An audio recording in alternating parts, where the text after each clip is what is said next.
ปัดบ่ บ่ปาณีไผบ่ยกเว้นไผละที่ขวางหน้ามันปัดโมดนะแม้แต่สะพานแข็งแรงก็ยังหักก็ยังลุยังแตกหักไปเพราะความรุนแรงของน้ำนะ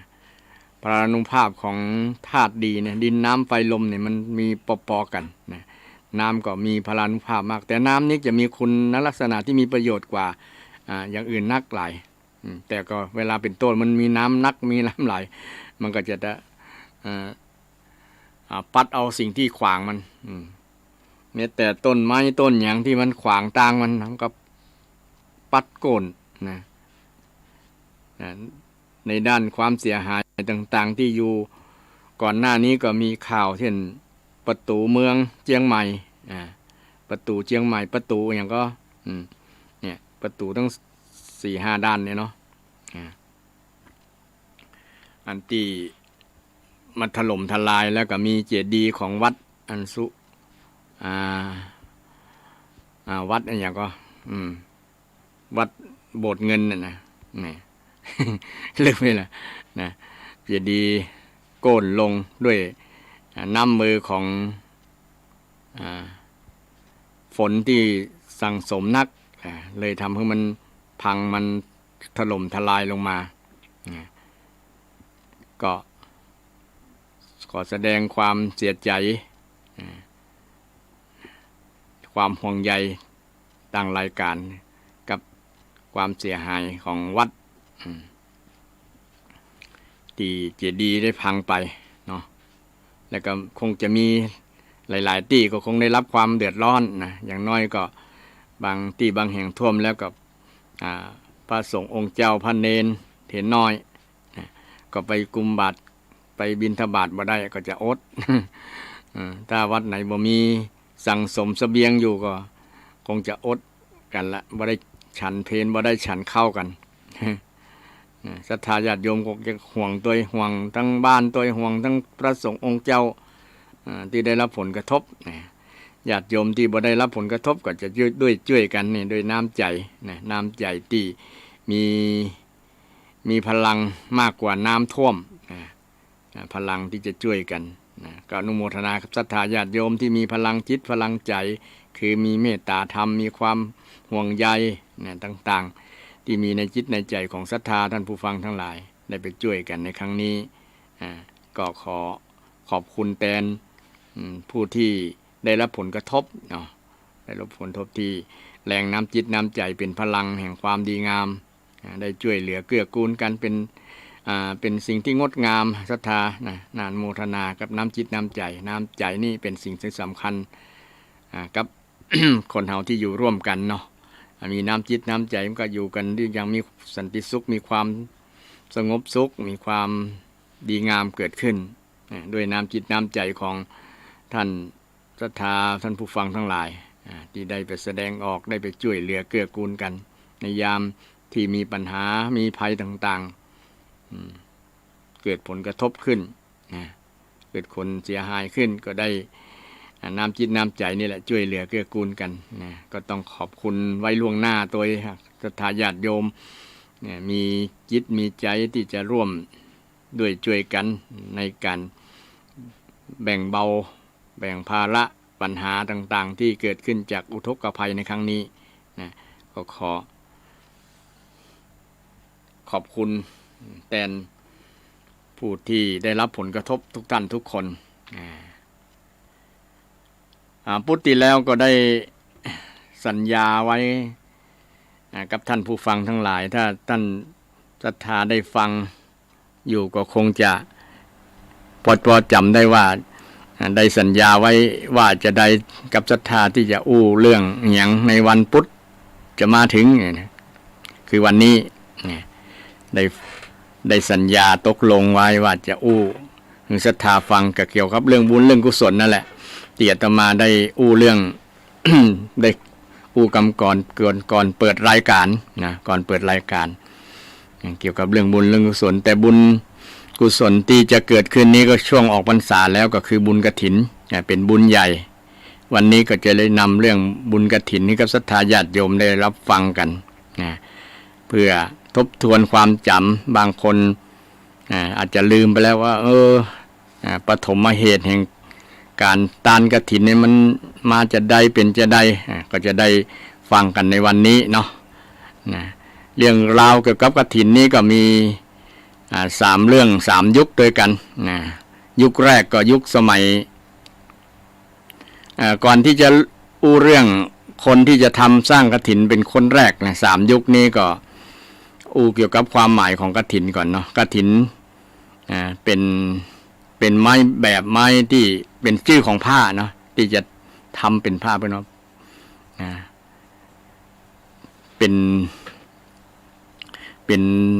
งเป็นแบบที่จะทำเป็นว่าไม้สะดึงผ้ากฐินกับผ้าที่พระสงฆ์องค์เจ้าที่ออกพรรษาไปแล้วเนี่ยเพิ่นจะไปเสาะหาคนเดียวสมัยพุทธกาลถ้าบ่มีศรัทธาญาติโยมไปถวายเพิ่นก็จะเสาะหาคนเดียวมาแปลงผ้าแปลงผ้าใช้เองคือผ้าที่เพิ่นเอาขว้างแล้วนะบ่เอาบ่มีเจ้าของแล้วนะเพิ่นฮ้องว่าผ้า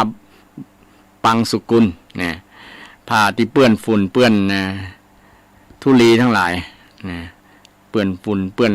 ขี้เปอะเปื้อนอย่างสปะแล้วนะเอามาซักมาเย็บมาย้อมทำเองทุกเจ้าทำเองการที่สมัยพุทธกาลเนาะสมัยพุทธกาลหรือก่อนพุทธกาลนะเป็นก็พระภิกษุสงฆ์เนี่ยมันจะมีผ้าจะเขียมเสาะยากนะบ่ค่อยมีนักเหมือนบ่เดียวนี่มีนักมีหลายนะศรัทธาญาติโยมก็อุปถัมภ์ประถากดีนะถวายเป็นประจำบ่ว่าจะในพรรษาออกพรรษานี่นะก็เป็นการถวายผ้าแต่ผ้าในเกิดในช่วงออกพรรษาแล้วเนี่ยเวลา1 เดือนนี่เป็นช่วงของการจีวรหรือก็เป็นผ้าที่จะฮ้องว่าผ้ากฐินเนี่ยนะผ้ากฐินพระสงฆ์องค์เจ้านี่จะช่วยกันทำกฐินทำผ้ากฐินเนี่ยทำผ้าจีวรเนี่ยทำผ้าจีวรที่จะนำมาห่มนำมาใจเพื่อที่จะให้พระสงฆ์องค์เจ้าติเปิ้นมีผ้าจีวรเก่าก็ดีจีวรมันปุดมันขาดใจหมดอายุแล้วนะใจบ่ได้แล้วนะจะให้พระองค์นั้นแต่ก็ต้องมาช่วยกันไปเสาะหาก่อนนะเสาะหานี่เป็นการร่วมไม้ร่วมมือร่วมพลังเป็นการเรียกว่าความสามัคคีของพระสงฆ์องค์เจ้าในสมัยพุทธกาลแต่เดี๋ยวนี้พระสงฆ์เจ้าบ่ได้หาแล้วเพราะว่าศรัทธาญาติโยมมีศรัทธากำลังกล้ามีศรัทธาความเชื่อประสาทะความเลื่อมใสในพระพุทธศาสนาในพระสงฆ์องค์เจ้ามากมีพลังนักก็เลยทำให้ตุเจ้าบ่ต้องไปเสาะผ้าที่ไหนละนะเพียงแต่สมมุติกันเพิ่นฮ้องว่าอัปโลกนกรรมสมมุติว่าผ้านี้เกิดขึ้นเป็นผ้ากฐินเนี่ยจะสมเหมาะเปิงแก่ภัยที่จะเกิดขึ้นกับคณะสงฆ์แล้วเนี่ยประมาณนั้นก็จะสมมุติเอาตั้งหรือบัญญัติไว้ว่าอันผ้าผืนนี้จะเหมาะเปิงแก่ภัยก็จะได้ประชุมกันพระสงฆ์ต้อง5 รูปขึ้นไปถึงจะได้ทำกิจกรรมในส่วนที่ฮ้องว่าสังฆกรรมปุตติแล้วว่าหึศรัทธาเกี่ยวกับเรื่องพระสงฆ์ที่บ่มครบ5เนี่ยสามารถรับผ้าได้แต่บ่สามารถทำสังฆกรรมที่มีการสวดสมมุติจะยกผ้าให้กับพระรูปใดรูปหนึ่งเนี่ยต้องอาศัยพระถึง5 รูปแต่พระมีอยู่บ่ถึง5 รูปนี่ก็รับผ้ากฐินได้รับจองกฐินจากศรัทธาญาติโยมได้ศรัทธาญาติโยมอยากจะจองกฐินนี่เป็นต้นเนาะหันพระภิกษุรูปเดียวในวัดนั้นก็จองได้อยู่จองก็ได้อยู่แต่พระภิกษุที่มีอยู่รูปเดียวนั้นต้องนิมนต์หรือศรัทธาญาติโยมไปนิมนต์พระมารับกฐินให้ครบ5 รูปนี่ให้ครบ5 รูปคณะปุรกะ เพื่อจะทำเนี่ยสังฆกรรมให้ถูกต้องตามพุทธบัญญัติถ้าบ่ครบนี้ทำสังฆกรรมนี้บ่ผ่านบ่ได้ต้องครบ5 รูปฉะนั้นญาติโยมส่วนหนึ่งก็คงเข้าใจนี้จำความส่วนนี้ที่ว่าตุเจ้าบ่ครบ5 รูปเนี่ยบ่เป็นกฐินแล้วอย่างประมาณนั้นนะก็เข้าใจไหมว่าอยู่รูปเดียวก็รับผ้าได้แต่ว่าต้องนิมนต์ที่อื่นมาโดยให้ครบคณะปุรกะนี่ศรัทธาญาติโยมบางคนอาจจะเข้าใจว่าถ้าตุเจ้าอยู่ตนเดียวบ่สามารถจะจองกฐินทำกฐินได้อย่างประมาณนั้นนะเนาะ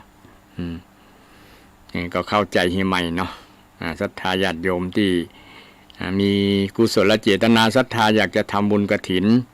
แต่บังเอิญวัดนั้นวัดตัวเก่านี่มีตุเจ้าบอกครบ5 รูป5 ตนเนี่ยนะอาจจะคิดว่าทำไปทำกฐินแล้วมันบ่ได้บุญได้กุศลอย่างประมาณนั้นนะทำบ่ได้ตามพระในไม้บัญญัติอย่างประมาณนั้นเนาะอาจจะเข้าใจเป็นลักษณะนั้นเอาแต่ความเป็นจริงแล้วในพระไตรปิฎกคำที่จารึกบันทึกคำสอนของพระพุทธเจ้าเป็นพุทธบัญญัติไว้ภิกษุรูปเดียวก็สามารถรับผ้าที่ญาติโยมที่จะจองกฐินได้นะคือญาติโยมสามารถที่จะไปทำบุญที่วัดที่บอกครบ5 รูปได้นะแต่ในช่วงวินที่พระสงฆ์จะได้อนุญาตรับเป็นผู้ครองกฐินนั้นต้องอาศัยพระสงฆ์ทั้งหมด5 รูปด้วยกัน4 รูปเป็นสงฆ์ก็ยกผ้านั้นให้กับภิกษุที่เป็นผู้อยู่ในไตรวะในอาวาสนั้นครบถ้วนไตรมาสในอาวาสนั้นคืออยู่ครบ3 เดือนอยู่ในวัดนั้นเนาะในวัดนั้นครบ3 เดือนก็จะมีสิทธิ์ที่จะครองผ้านั้นครองผ้ากฐินหรือรับผ้ากฐินนั้นได้อันนี้คือศรัทธาญาติโยมที่มีความข้องใจเรื่องจำนวนพระสงฆ์ว่าบางวัดบ่มีครบ5 รูปเนี่ยจะรับกฐินได้ก็5ประมาณนั้นเนาะศรัทธาญาติโยมก็สบายใจได้บางวัดมีตุเจ้าบ่ครบ5 รูปเพิ่นก็สามารถที่จะรับกฐินได้2 รูปก็ได้3 รูปก็ได้4 รูปก็ได้5 รูปบ่ต้องไปนิมนต์ที่ไหนประครบบริบูรณ์เนาะแต่บางที่บางแห่งเพิ่น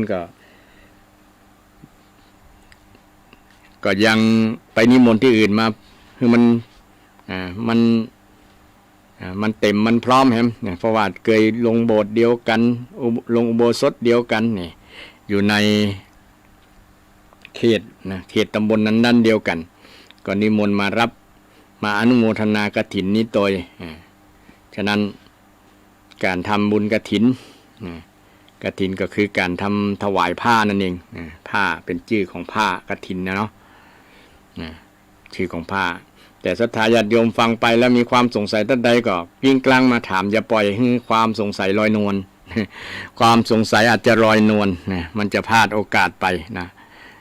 ถามเลยเกี่ยวกับเรื่องบุญในวันนี้บุญกฐินจะอู้เรื่องกฐินโดยเฉพาะเรื่องประวัติกฐินเนาะมันมี3 ช่วง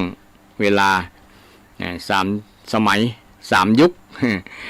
ยุคแรกนี้จะนำเรื่องราวของบุคคลที่ตานกฐินที่เราจำได้ที่ศรัทธาคงจะคุ้นหูสมัยพระพุทธเจ้าพระนามว่ากัสสปะกัสสปะก็อยู่ในภัทรกัปอยู่ในช่วงเดียวกับโคตมะหรือว่าสิทธัตถะพระพุทธเจ้าของเราเนี่ยนะจะมีที่เขาศรัทธาญาติโยมคงคุ้นหูว่าพระเจ้า5 พระองค์เนี่ยเนาะก็อยู่ในช่วงภัทรกัปนี่นะมี5 พระองค์ผ่านไปแล้ว3 องค์ผ่านไปแล้ว3 ยุคก็มียุคกุสันโธโกนาคัมมโนนะกัสสโปเนี่ยกัสสโปนี่ยุคนี้ที่อู้เรื่องกฐินเนี่ยยุคแรกยุคแรกเนาะยุคแรก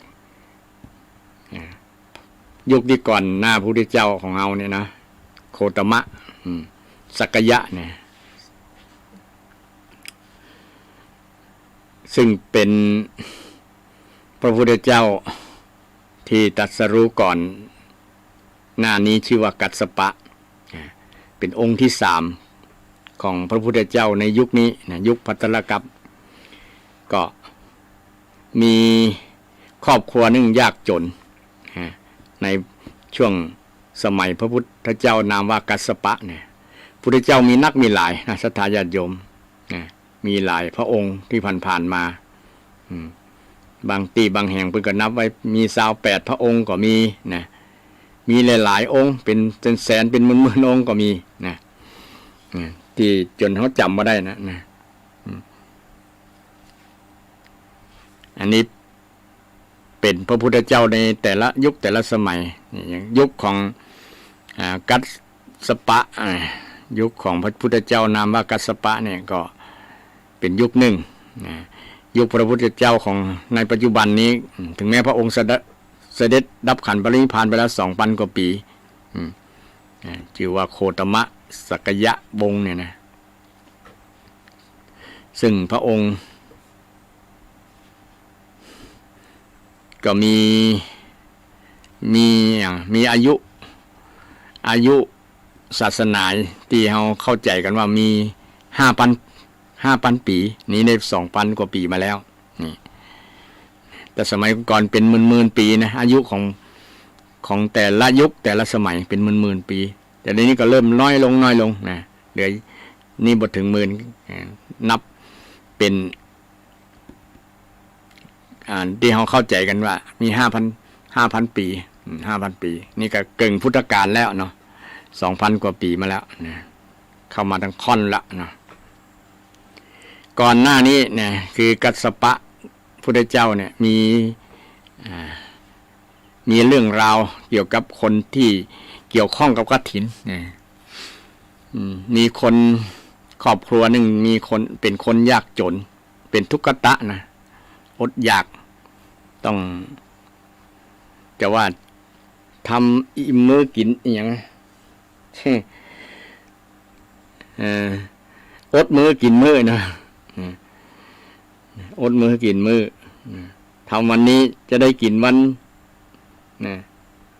ทำช่วงเจ้าจะได้กินช่วงบ่ายประมาณนั้นนะทำวันนี้จะได้กินวันพุธเพราะว่าบ่มีเงินบ่มีทองถ้าเปรียบประเดี๋ยวเนาะจะซื้อข้าวกินนะต้องเอาแรงงานเอาหยาดเหงื่อไปแลกสมัยก่อนยิ่งอัตคัดสนยิ่งประเทศบางที่บางแห่งก็ยิ่งมีความทุรกันดารแห้งแล้งอย่างประมาณนั้นนะข้าวยากหมากแพงประกอบกับนายเนี่ยอายเนี่ยที่ผู้ที่เป็นประวัติเจ้าของประวัติศาสตร์ที่จะทำบุญกฐินเนี่ยจริงอายนี่มันก็เป็นคนที่แรกบ่คนสนใจเรื่องบุญเรื่องกุศลเนี่ยเรื่องกินเรื่องทานบ่หมบ่ได้คิดแต่เมื่อตัวเก่าได้รับความทุกข์ยากเนี่ยนะก็ไปเสาะหางานทำบังเอิญไปได้งานที่บ้านเศรษฐีชื่อสิริธรรมเนี่ยนะไปได้งานนั้นก็เป็นงานดูแลสวนหญ้านะหญ้านี่ปลูกไว้ให้งัวให้ควายของเศรษฐีนั่นนะเศรษฐีก็มีอาชีพเลี้ยงงัวเลี้ยงควายตัวนะเลี้ยงนักนะแต่ก็จ้างคนดูแลสวนหญ้าเนี่ยดูแลสวนหญ้าถ้าบ่ดูแลเนี่ยมันจะมีอย่างมากินสัตว์อื่นจะมากินตัวอย่างตัวเนี่ยต้องดูแลกันไว้เนาะบ่ให้สัตว์อื่นมากินเอาสงวนไว้ให้สัตว์เลี้ยงของเศรษฐีสิริธรรมาเนี่ยสิริธรรมก็ทำงานไปก็ได้วันละบ่กี่สตางค์เนี่ยสมัยนั้นเป็นห้องมาศก เป็นบ่กี่มาศกนะแทบบ่พอกินนะแทบจะบ่พอกินเปิ้นก็คือแค่ปอกับข้าว3 คาบนะถ้าเป็นบะเดียวเนาะกับข้าว3 คาบถ้าเป็นบะเดียวนี่ก็เป็นอีหยังก็ค่าแรงขั้นต่ำค่าแรงขั้นต่ำ300เนาะเดี๋ยวนี้300นี่ถ้ามีครอบครัวใหญ่นี่บอก บ่พอกินนะเนาะศรัทธาคาบเดียวนี่ก็โตไปหลายร้อยละนะ200-300นะวันหนึ่งก็เสี่ยงเป็นเกือบพันแม่ปันก่อนเนาะถ้าครอบครัวใหญ่นะถ้ามีรายได้300ต่อวันนี้ก็บอกไปบ่รอดละนะติดลบละนะรายรับบ่พอกับรายจ่ายแต่นายเนี่ยตีดูแลย่าเนี่ยเพิ่นเลยตั้งชื่อว่าตินนบาลตินนะแปลว่าย่านะผู้รักษาตินบาละแปลว่าปาละตัวนี้แปลว่ารักษาหญ้าดูแลหญ้านะคอยดูแลหญ้าให้มันงามไว้ให้งัวให้ควายให้สัตว์เลี้ยงของเศรษฐีกินเศรษฐีก็เลยตั้งชื่อสิริคือคนดูแลหญ้ามาตินนบาลตินนบาลนี่ดูแลสวนหญ้าให้กับเศรษฐีนะดูแลไปกับกุ้มก็กล้ากินนะบ่มีเงินเก็บเหมือนเปิ้นนะเพราะว่าเปิ้นคือต้านก็ถือว่าเป็นความเมตตาของเศรษฐีแล้วนะเศรษฐีก็มีคนพนักงานหลายคนดูแลสวนดูแลนั้นดูนี่นะแต่ก็เอ็นดูอ้ายเนี่ยที่มันมาขอทำงานมาขออยู่นะคือตั้งที่อยู่ที่กินนะคือตั้งการแรงนะแต่การแรงในสมัยนั้นก็จะเปรียบสมัยนี้กับคนละสมัยไปเนาะกับพอกินแต่บ่พอเก็บไงก็ทำไปก็วันนึงก็มานอน มือเกยหน้าผากมาหันความแตกต่างระหว่างตัวเก่ากับเศรษฐีโอ้เปิ้นเศรษฐีคนนี้เปิ้นยังมีพร้อมหมดนะมีบ้านมีที่สวนไร่นามีทรัพย์สินสลิงคารต่างๆเปิ้นเนี่ยจะได้ถึงได้รวยได้มีฐานะแบบนี้นะก็มานอนคิดแล้วหันมาพอตัวเก่ามันยังมาตุกแต่ว่านะนอนเกยหน้าผากกืดบ่หลับ วันนั้นนะหรือว่าเป็นเพราะเฮาบททำบุญทำกุศลคงจะแม่นแล้วกันนะจิตคิดแบบนี้ก็เลยอยากจะทำบุญหันเศรษฐีเพิ่นใส่บาตรถึงวันใส่บาตรพระสงฆ์เน้นน้อยมนต์มารับบิณฑบาตที่บ้านเลยนะวันละ 4-5 ตนวันละ10 ตน20 ตนนะก็เลยมาสังเกตหันเศรษฐีก็คงจะเป็นลักษณะนี้นะเศรษฐีถึงได้มีความสุขมีความพร้อมทุกอย่างมีทรัพย์สมบัติมีบริวารสมบัตินะหลายๆอย่างเพียบพร้อมหมดนะมีลูกหลานอบอุ่นครอบครัวอบอุ่นนะแต่เฮานี่มีกระตัว มีกระตัวบ่มีทรัพย์สินอย่างสักอย่างเสื้อผ้าเก่าวิดขาดวิน จะนอนก็นอนบนแป้นบ่นอนตีนนุ่มตีสบายอย่างเศรษฐีนะมาคิดเปรียบเทียบตัวเก่ากับเศรษฐีก็เลยคิดได้คงจะเป็นลักษณะนี้ก้านะอดีตเฮาที่ผ่านมาบ่เคยทำบุญสุนทานคงจะได้เปลี่ยนผลมาชาติปัจจุบันอดีตชาติเคยทำบ่เคยทำบุญทำกุศลเนี่ยมาคิดนอนกึดเกยหน้าผากก็มากึดได้นะเอาละนะเขาตั้งจิตตั้งใจดีละนะหันเศรษฐีเป็นแบบอย่างเพิ่นมีอย่างเพียบพร้อมหมดนะคงเป็นเพราะบุญกุศลที่เพิ่นได้ทำเนี่ยนะคือท่านได้สบายในชาติปัจจุบันนี้นะเฮาขอเฮียนอย่างได้แบบอย่างที่ดีคือเศรษฐีเนี่ยนะท่านมีน้ำจิตน้ำใจมีจิตใจงามนะทำบุญทำกุศลนะเป็นต้นแบบต้นดีที่เฮาแล้วนะก็เลยคิดอยากพอดีวันช่วงนั้นมันที่การที่ออกพรรษาพอดีนะเศรษฐีก็ได้เป่าประกาศว่าในปีนี้ท่านทั้งหลายนะพี่น้องทั้งหลายที่อยู่ในครอบครัวของเฮาที่มาทำการทำงานกับเฮาเนี่ยได้ขวบแล้วเฮาจะทำบุญกฐินกันเนี่ยปีนี้ทำยิ่งใหญ่พิเศษน้อยนะประกาศให้คนทั้งหลายได้รับทราบได้รับทราบก็บอกข่าวดีบอกข่าวทำบุญกฐินเนี่ยให้คนทั้งหลายได้รับรู้ว่าวันนั้นอย่างในปีนี้เนาะวันที่10ออกพรรษาแล้ววันที่สมมุติวันที่16นะวันที่16วันอาทิตย์นี่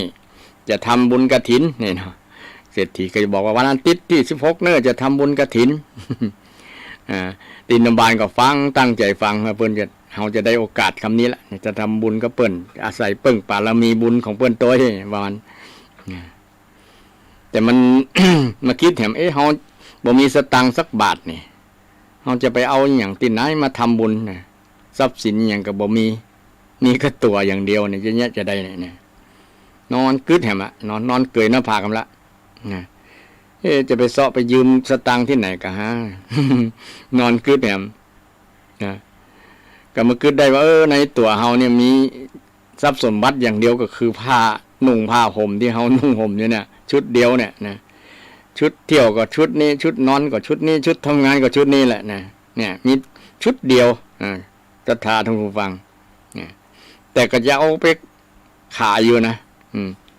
ขายเสื้อเก่าผ้าเก่าเนี่ยเตี่ยวเก่า เสื้อเก่าเนี่ยจะไปขายว่ามันจะได้แต่ได้หาพอที่จะได้มาหอมบุญหอมกฐินเศรษฐีนี่ก็ไปประกาศขายไปแอวตามกาดนะตามลีประกาศว่าไผ่ใครได้พ่องเนี่ยผ้าตัวเนี้ยจะฮื้อราคาต่อใดคนหันแล้วก็ไข้หัวนะว่าไอ้นี่มันเป็นคนเสียสติสตางค์แล้วก็เอาผ้าเก่ามาขายมันจะไผ่จะซื้อนะแล้วก็มันนุ่งผ้าอันเอาไว้ใบไม้ปิดเป็นผ้าแตนนะเอาผ้าเก่าๆตัวเก่านี่แหละเอาเสื้อเก่าถอดเสื้อเก่าออกถอดเตียวออกนะซักดีๆแล้วก็เอามาโชว์ให้เปิ้นไผจะต้องการพ่องนะราคาต่อใดไปตั้งใดก็แทบจะบ่มีคนเอาเพราะว่ามันเป็นผ้าเก่าเนาะไผบ่ใครได้เสื้อเก่านะบัดเดี๋ยวนี้ก็กลัวจะติดโรคติดภัยอย่างประมาณ แต่ก่อนคงมีอย่างเนาะแต่ก็มีคนหนึ่งเนี่ยเพิ่นเอ็นดูสงสารนะซื้อด้วยความสงสารนะซื้อราคา5 มาซก5 มาซกนี่ก็เท่ากับ1 บาทเนาะ1 บาทเดียวแต่สมัยนั้นโอ้5 มาซกก็มีค่ามีราคาเนาะสมัยฮอก60 ปี50 ปีนี่ก็นาตีสวนไรนาก็บ่กี่ตังค์เนาะแลกกันก็ยังได้เอาแลกมีดแลกอย่าง เนี่ยตีที่บ่มีโฉนดบ่มีอย่างนี้เนาะเอามีดแลกเอาควายเอางัวแลกกันเนี่ยซื้อบาท2 บาทพ่องเนี่ยแสดงว่าเงินมันมีค่าสมัยก่อนบ่ต้องถึงหลายพันปีแล้วแค่200แค่ปี50 ปี60 ปีหรือ100 ปีเนี่ยนะมันยังราคาเงินยังมีค่ามีราคามากดินบานนี้เอาเสื้อผ้าตัวเก่าไปขายก็ได้ราคา5 มาซกก็เอามาให้เศรษฐีมาหอมเนี่ยมาหอมบุญเนาะเศรษฐีผมได้ตังมาเนี่ยไปขายนั้นมาเศรษฐีก็บ่ถูกลูกแควนนะศิริธรรมเศรษฐีก็ซึ่งในใจของคนตุกตะเนี่ยเนาะโอ้ขนาดมันบ่มีอย่างแล้วมันยังสละเสื้อผ้าของมันเนี่ยไปขายโอ้น้ำจิตน้ำใจมันเต้แล้วเนี่ยนะมันทุ่มสุดตัวเด้อนอนทำบุญ ไอ้ตินบานเนี่ยนะมันเพราะว่ามันนึกว่าสมัยอดีตนี้มันไม่ได้ทำบุญมันถึงเกิดมาแล้วเป็นคนทุกข์คนยากนะบ่มีจะกินบ่มีฐานะบ่มีอย่างสักอย่างเนี่ยก็เพราะว่าบ่ได้ทำบุญทำกุศลเนี่ยก็เลยตั้งใจอยากจะทำบุญตั้งแต่นี้เป็นต้นไปก็เลยนำก้าที่ขายเสื้อผ้าเก่ามาให้เศรษฐีก็พิจารณาเขาจะไปซื้ออย่างเนี่ยอัฐบริขารครัวกฐินต่างๆมีอย่างพ่องก็นึกได้ว่าไปเอาไปซื้อเข็มคงจะพอดีนะเข็มกับได้นะซื้อเข็มกับได้มาแต่ก่อนเพิ่นแปลงจีวรเนี่ยนะศรัทธาเพิ่นก็ช่วยแปลงกันอย่างประเดี๋ยวนี้จุลกฐินเนี่ยเนาะบอกศรัทธาญาติโยมก็ช่วยกันแปลงตั้งแต่เจ้ามืดนะแปลงวันเดียวคุณเสร็จนี่แปลงวันเดียวคุณเสร็จบางที่บางแห่งบางวัดบางบาก็ยังมีอยู่เนาะจัดจุลกฐินกฐินรีบด่วนกฐินรีบด่วนต้องทำให้เสร็จภายในวันนั้นตั้งแต่เก็บ เก็บไอ้ดอกฝ้ายนะเอามาปั่นเอามาทอเอามาให้เป็นเส้นเป็นนั้นแล้วก็มาย้อมมันยังไงเสร็จถึงปานนั้นแล้วก็ทำเป็นผืนนี่ขบวนการบ่งบอกถึงความพร้อมจิตพร้อมใจถ้าบ่มีความพร้อมบ่มีคนหลายภาคส่วนมาช่วยกันนี่จะบ่แล้วเนาะจะบ่แล้วตุเจ้าจะบ่ได้รับกฐินบ่ตันในวันนั้นแหละนะนี่ต้องทำให้ตันแล้วก็มาถวายพระสงฆ์ในวันนั้นเลยที่ช่วยกันทำเศรษฐีสิริเศรษฐีอันนี้ก็นึกถึงว่าเนี่ยเป็นกล้าได้ก็แล้วกันเนาะเป็นกล้าเข็มก็ได้ที่จะเย็บผ้าเดี๋ยวเย็บผ้าเนี่ยพอเศรษฐีอนุโมทนานำเงินไปความนี้หู้ไปถึงเบื้องบนเทวบุตรเทวดาหันก็เกิดอัศจรรย์ใจนะเกิดเสียงสาธุการสนั่นปั่นปื้นเลยนะโอ้ทุกตะเปิ้นสร้างความมหัศจรรย์ยิ่งใหญ่นะด้วยจิตใจที่เกินร้อยนะทำบุญสละสุดลิ่มทิมประตูนะยอมกระทั่งแม้บ่มีผ้าใส่ก็ยังทำบุญเนี่ยนะอันนี้เราจะเอาแบบอย่างแบบนั้นก็ยากลำบากนะสตาไปขายครัวโม้มาทำบุญนะเนี่ยมันก็จะเป็นหนี้เป็นสินนะในส่วนนี้ก็อาตมาก็บอกหันตัวขึ้นด้วยที่เป็นหนี้มาทำบุญเนี่ยนะเป็นหนี้มาทำบุญนะขอเอาพอประมาณทำตามที่ได้กันแล้วกันแต่นี่เรื่องของคนว่ามีความศรัทธาศรัทธาบริสุทธิ์ของตินบาลนะเนาะเพราะว่าหันผลบุญของเศรษฐีแล้วมาเปรียบหันผลกรรมของตัวเก่าที่ได้สร้างในอดีตเนี่ยมันมีแรงบันดาลใจว่าอยากจะทำบุญให้เต็มที่เลยเต็มร้อยนะใจเกินร้อยเลยตั้งใจทำแบบนั้นการกระทำแบบนี้เพื่อนว่าจิตใจที่มันมีพลังมันมีผลมันมีผลต่อจิตใจแล้วก็ทำให้คนที่หันสังเกตดูนะเทวบุตรเทวดาก็มาหันความยิ่งใหญ่ของจิตใจของตินบาลเนี่ยสามารถเสียสละเอาเสื้อผ้าตัวเก่าที่นุ่งเป็นประจำเนี่ยนะไปขายมาทำบุญกฐินเนี่ยบ่ใช่ธรรมดาเลยได้รับการสาธุอนุโมทนาจากเทวดาเนี่ยความดีเนี่ยเทวดาทำแล้วเทวดาหันเขามนุษย์ทำแล้วเทวดาหันก็อนุโมทนามนุษย์ทำตีบุญโลกเทวดาอยู่วันเทวโลกก็ยังหันในช่วงที่เทวบุตรเทวดากับมนุษย์มาหันหน้าหันตากันในช่วงที่พระพุทธเจ้าเสด็จลงมาจากเทวโลกนะมาที่เมืองสังกัสสนครเนี่ยเนาะนี่โลกทั้งสามจะหันกันโลกมนุษย์โลกเทวดาโลกสัตว์เดรัจฉานพวกนี้นะจะหันกันหันหน้าหันตากันในช่วงวันนั้นในช่วงวันนั้นแล้วหันประเพณีที่จะมีพวกเปรตพวกอย่างต่างๆเนี่ยที่มันเอาแปลงเป็นตัวละครเนี่ยศรัทธาญาติโยมบางบ้านบางที่มันแปลงเป็นตัวละครแล้วก็เดินมีเทวบุตรเทวดาเดินนำหน้านำอย่างมาแล้วก็มีพระสงฆ์เจ้าเดินมากุมบาทนี่เป็นภาพที่ระลึกนึกถึงในช่วงที่พระพุทธองค์เสด็จลงมาจากสังกัสสนครมีบันไดแก้วบันไดทองบันไดเงินมารับรองลงมาแล้วคนก็มาต้อนรับมาใส่บาตรเดี๋ยวนี้คนก็เอาประเพณีนี้มาระลึกนึกถึงนี่เรื่องเทวดาที่เวลาคนทำบุญแล้วนะเทวดาจะยินดีตัวเทวดาจะยินดีแล้วเทวดานี้ก็เป็นภพภูมิที่ต้องการอยากจะมาเกิดเป็นคนเช่นเดียวกันบางครั้งเพราะว่าเป็นคนนี้มีสิทธิได้เปรียบดีฟังเทศน์ฟังธรรมได้รู้ธรรมง่ายกว่าเทวดาบางตนบางองค์เนี่ยโอ้อิจฉามนุษย์หรอมนุษย์คนเฮาเนี่ยนะเกิดมาในภพเป็นมนุษย์เนี่ย สามารถที่จะบรรลุธรรมเฮียนหูธรรมของพระพุทธเจ้าเนี่ยเทวดาอิจฉาบางจันบางองค์เนี่ยอิจฉามนุษย์อยากจะไปเป็นมนุษย์เนี่ยพอได้ทำบุญทำกุศลได้โอกาสดีกว่าเทวดานี้เกี่ยวกับเรื่อง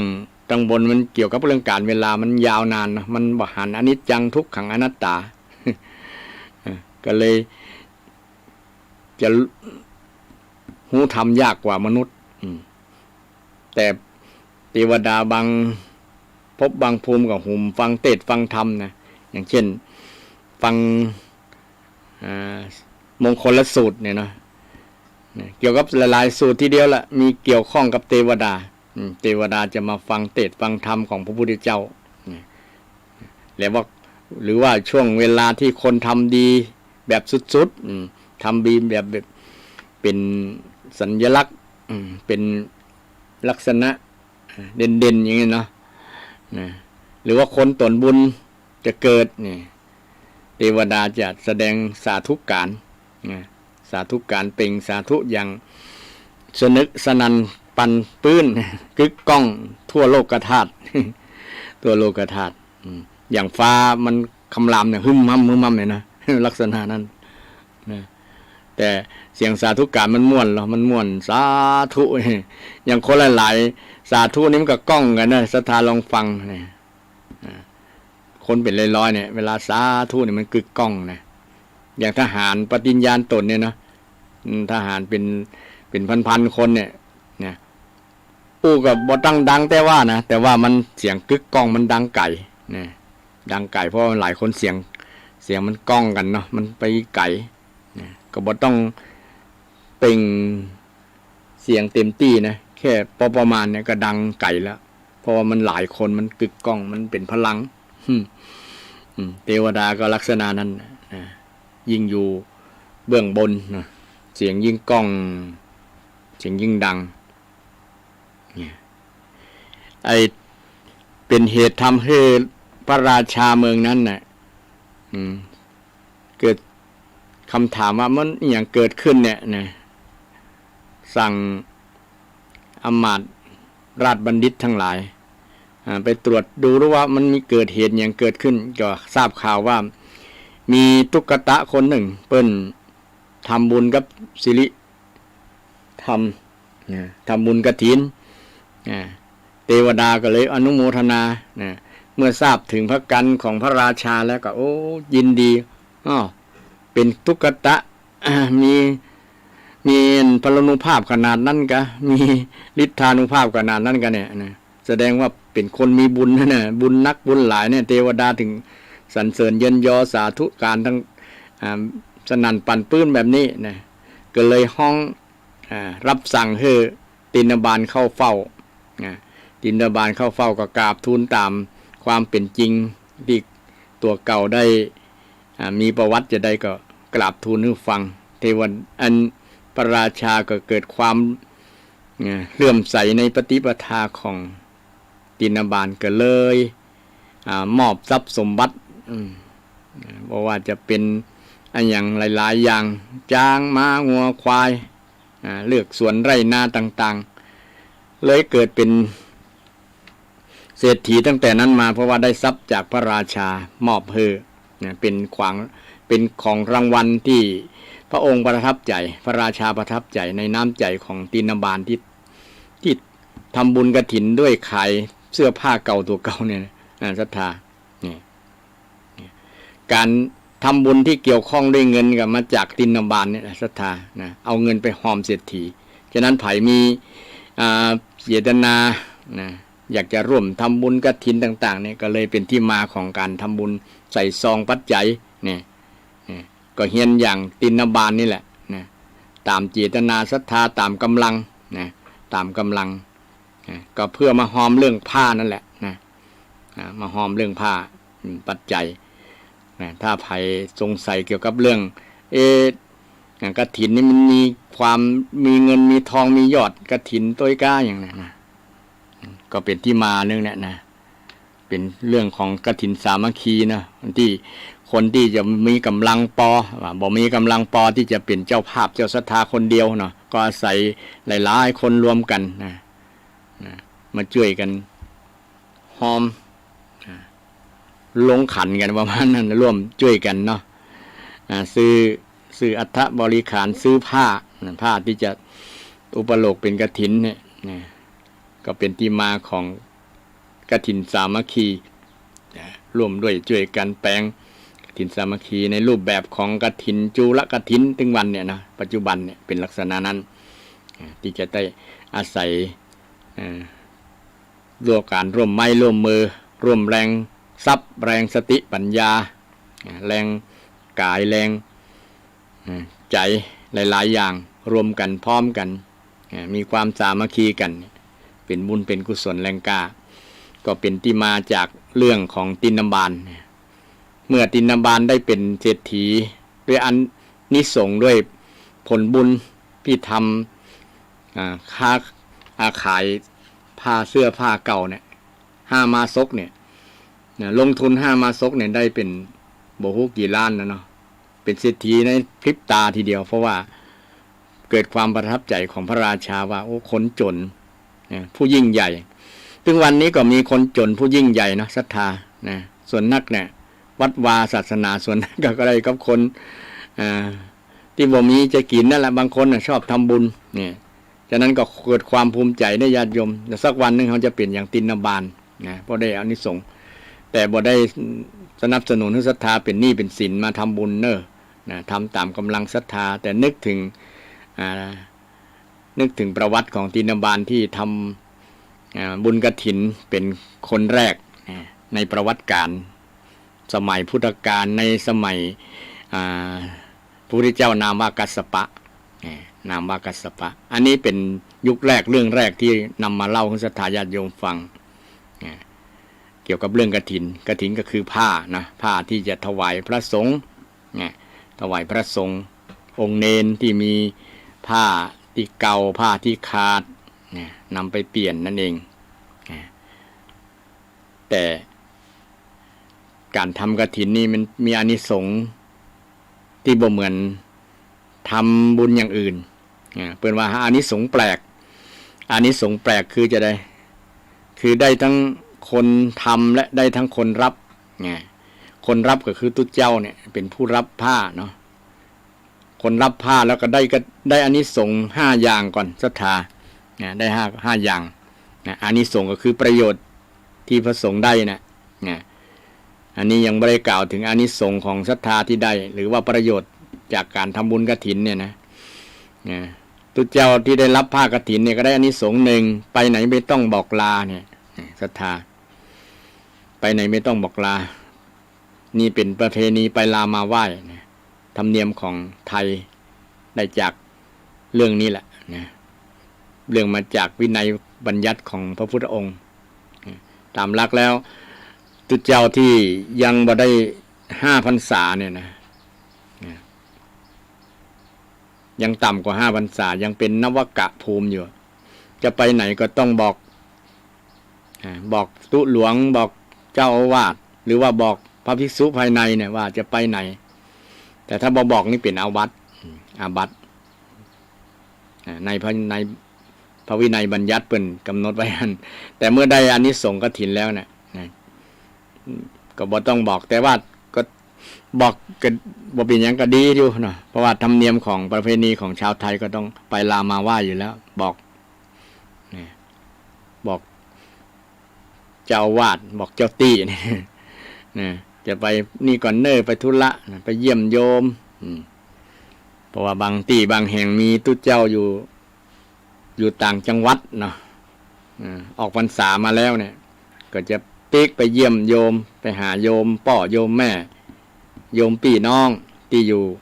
บ้านภูมิลำเนาตัวเก่าแต่ถ้าได้รับอานิสงส์นี้ละบอกลาก็บอกเป็นอาบัติแต่ก็ควรจะบอกลาเพราะว่าธรรมเนียมของชาวไทยก็ไปลามาไหว้เนี่ยเป็นเรื่องงามแต่ถ้าบอกก็บอกเป็นอาบัตินั่นเนี่ยเปิ้นยกเว้นให้นะในฐานะที่ได้อานิสงส์จากการรับผ้ากฐินเนี่ยอานิสงส์กฐินพี่น้องไปไหนไม่ต้องบอกลา1ไปไหนก็บอกไปเอา เอาเอาผ้าไปครบ3 ผืนเช่นผ้าสังคาติผ้าซ้อนเนี่ยนะสังคาติที่ตุเจ้าเป็นทับซ้อนอยู่บนบ่าซ้ายเนี่ยญาติโยมถ้าบ่สังเกตกับบ่ฮู้ว่า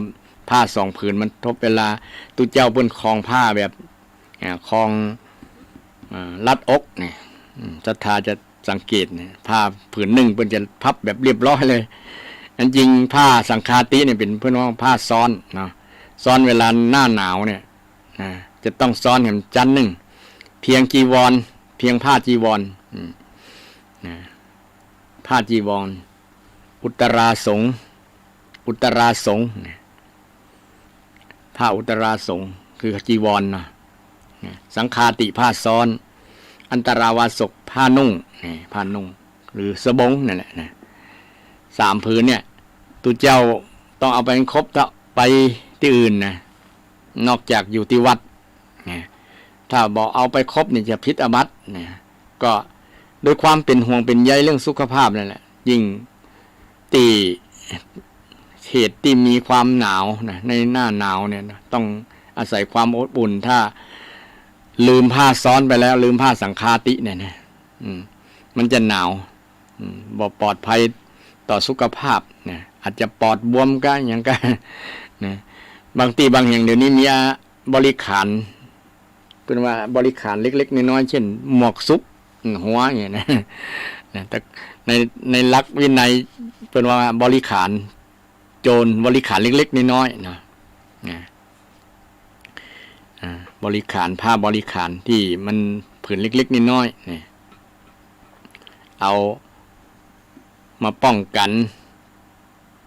ความหนาวเกี่ยวกับหนาวเย็นร้อนต่างๆที่จะมากระทบร่างกายที่จะทำให้ร่างกายเป็นไข้เป็นหนาวได้เนาะนี่เป็นอานิสงส์เป็นประโยชน์ของทุกเจ้านะเปิ้นกับบ่ปรับอาบัติเวลาทุกเจ้าบ่เอาไปครบเนี่ยเช่นเอาข่มจีวรอย่างเดียวเนี่ยออกบ้านไปถ้าออกบ้านไปต้องเอาครบตามหลักวินัยเป็นนั่นศรัทธาญาติโยมบางคนคงบ่เข้าใจคงบ่ฮู้เนาะผ้าอย่างไม่ซับซ้อนอยู่ที่บนบ่าของทุกเจ้านะใจประโยชน์อย่างเนี่ยตามหลักทุกเจ้ามีสมบัติเนี่ยว่ามีสมบัติ8 ประการ8 อย่างเนี่ยสมบัติของทุกเจ้าถ้าเกินนั้นต้องมีใจลักษณะพิเศษของวินัยนะเช่นใช้เป็น2 เจ้าภาพนี่ทำให้เป็น2 เจ้าของไม่ใช่2 เจ้าภาพ2 เจ้าของคือใจแลกกันเปลี่ยนใจนะ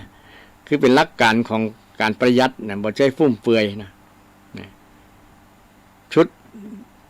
ตั้งใดก็ไปเนี่ยชุดจังญาติโยมบางคนนะชุดกินกับชุดนี้ชุดนอนกับชุดนี้ชุดเที่ยวกับชุดนี้ชุดทำงานกับชุดนี้นะทุกเจ้าก็เป็นลักษณะนั้นชุดเดียวตลอดบอกว่าจะเป็นงานลาดงานหลวงไปตั้งให้กับชุดเนี้ยชุดเดียวนะถ้ามีหลายชุดก็ต้อง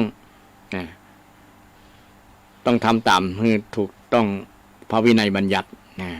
เพราะมันจะเกินนะเพราะว่าจะผ้าเกินความจำเป็นเหลือใช้จะทำให้ฟุ่มเฟือยโดยใช่เหตุประมาณนั้นนะเพื่อป้องกันบ่คือใจฟุ่มเฟือยเป็นลักประหยัดนั่นนะลักประหยัดเรื่องยักษ์ลักประหยัดนี่มีพระเจ้าอุเทนถามพระอานนท์ว่าผ้า500 ผืนที่พระองค์ถวายเนี่ยมันนักบาลัมเบเรือเนี่ยจะเอาไปไหนมดเนี่ยพระอานนท์ก็ตอบว่าก็คือตัวเจ้าที่มีผ้าเก่ากว่านะแล้วผ้า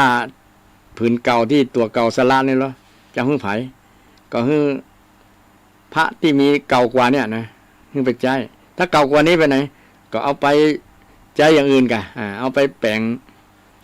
ฝ้าเพดานกันอยากเยื่ออยากใยกันแมงจะหล่นลงมาเข้าตาเวลาหลับเวลานอนนี่ถ้ามันอันนั้นเก่าเนี้ยจะได้นะฝ้าเพดานก็เอาไปมาเป็นปูนอนก็ได้นี่เป็นผ้าปูนอนนี่ถ้าผ้าปูนอนเก่าเนี้ยได้เอาเป็นผ้าแปลงผ้าเช็ดเท้าก็ได้หรอนี่ เอาไว้เช็ดเท้าเช็ดตีนถ้าเช็ดตีนเก่าเนี่ยเด้เอาไปถูพื้นถูหยังก็ได้ถ้าถูพื้นถูหยังเก่าเนี่ยเด้เอาไปโขกไปตำไปเอาไปตำเอาคกตำผสมกับดินเหนียวไปฉาบเอาไปฉาบฝากุฏิก็ได้เมื่อพระเจ้าเทนฟังแบบนี้โอ้ผ้า500 ผืนที่เขาตานไปเนี่ยบ่เสียหายสักอย่างเป็นประโยชน์หลายอย่าง ประโยชน์สูงประหยัดสุดเลยนะประโยชน์สูงประหยัดสุดหลักการเนี่ยนะพระเจ้าเทนเลยเริ่มใส่นะตานผ้า500 ผืนบ่ได้บ่เสียดายโอ้มันคุ้มค่าเนี่ยหลักการทางพุทธศาสนาก็มาแบบนี้ท่านผู้ฟังทั้งหลายนะหลักการใจเนาะถ้าเอาหลักการนี้ไปใจก็จะดีนะมุ่งเน้นเรื่องสาระประโยชน์ผลมุ่งเน้นเรื่องความสวยงามเรื่องการใส่อวดกันว่างามว่าอย่างนะเดี๋ยวนี้บางคนซื้อผ้ามาแล้วบ่ได้ใส่ก็มีนะหันเปิ้นซื้อก็ซื้อมาเต็มตู้นะตู้แกนเดียวบ่พอนะเป็น2-3 แกนคนเดียวนะ ซื้อเอาแจ้ไว้ในตู้นั่นแหละเลยบ่ได้ใจนะเลยเป็นเรื่องฟุ่มเฟือยใช้เงินนะฟุ่มเฟือยบางครั้งมันบ่เกิดประโยชน์เต็มที่เนาะแต่ที่จะเอาอันเสื้อผ้าที่ตัวเก่าบ่ได้ใจไปให้คนอื่นตามหลักการของพุทธศาสนาว่าเอาให้คนที่บ่มีเสื้อผ้านะเสื้อผ้าเก่านะเอาไปใส่ซะเอาไปต้มไปซักแล้วกับใส่ก็ได้นะดีแต่บางคนกลัวเรื่องโรคภัยอย่างที่ติดต่อนะเสื้อผ้าเก่าเนี่ยเอาไปต้มไปอย่างเอามาใจก็ดีนะแต่บางคนก็มีอัตตาว่าไปใจของเปิ้นเนี่ยเขาก็ว่าเอาในอาย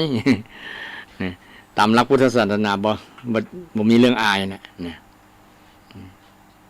บ่คือนึกถึงเรื่องพวกนี้นึกถึงเรื่องสาระประโยชน์ของมันประโยชน์ผ้าเนี่ยประโยชน์ของการใช้ผ้าจีวรอันนี้อู้เรื่องประวัติผ้าจีวรผ้ากฐินนี่กับศรัทธาญาติโยมฟังว่าอานิสงส์ของการรับกฐินนี่มีทั้งคนบ้านและตุเจ้าตะกี้เลยอู้เรื่องอานิสงส์ของตุเจ้าหรือว่าประโยชน์ที่จะพึงรับของตุเจ้าเนี่ยจากการรับกฐินมีกฐินเกิดขึ้นเนี่ยอู้ถึงเรื่องภาคคือการลดหย่อนเรื่องวินัย5 ข้อนะเป็นลดหย่อนให้บ่มีโทษนะในช่วงการกฐินเนี่ยนะแล้วว่ารับกฐินไปแล้วนับไปแหม4 เดือนเป็น5 เดือนตั้งจากออกพรรษาไปแล้วนะ4 เดือนได้อานิสงส์นะ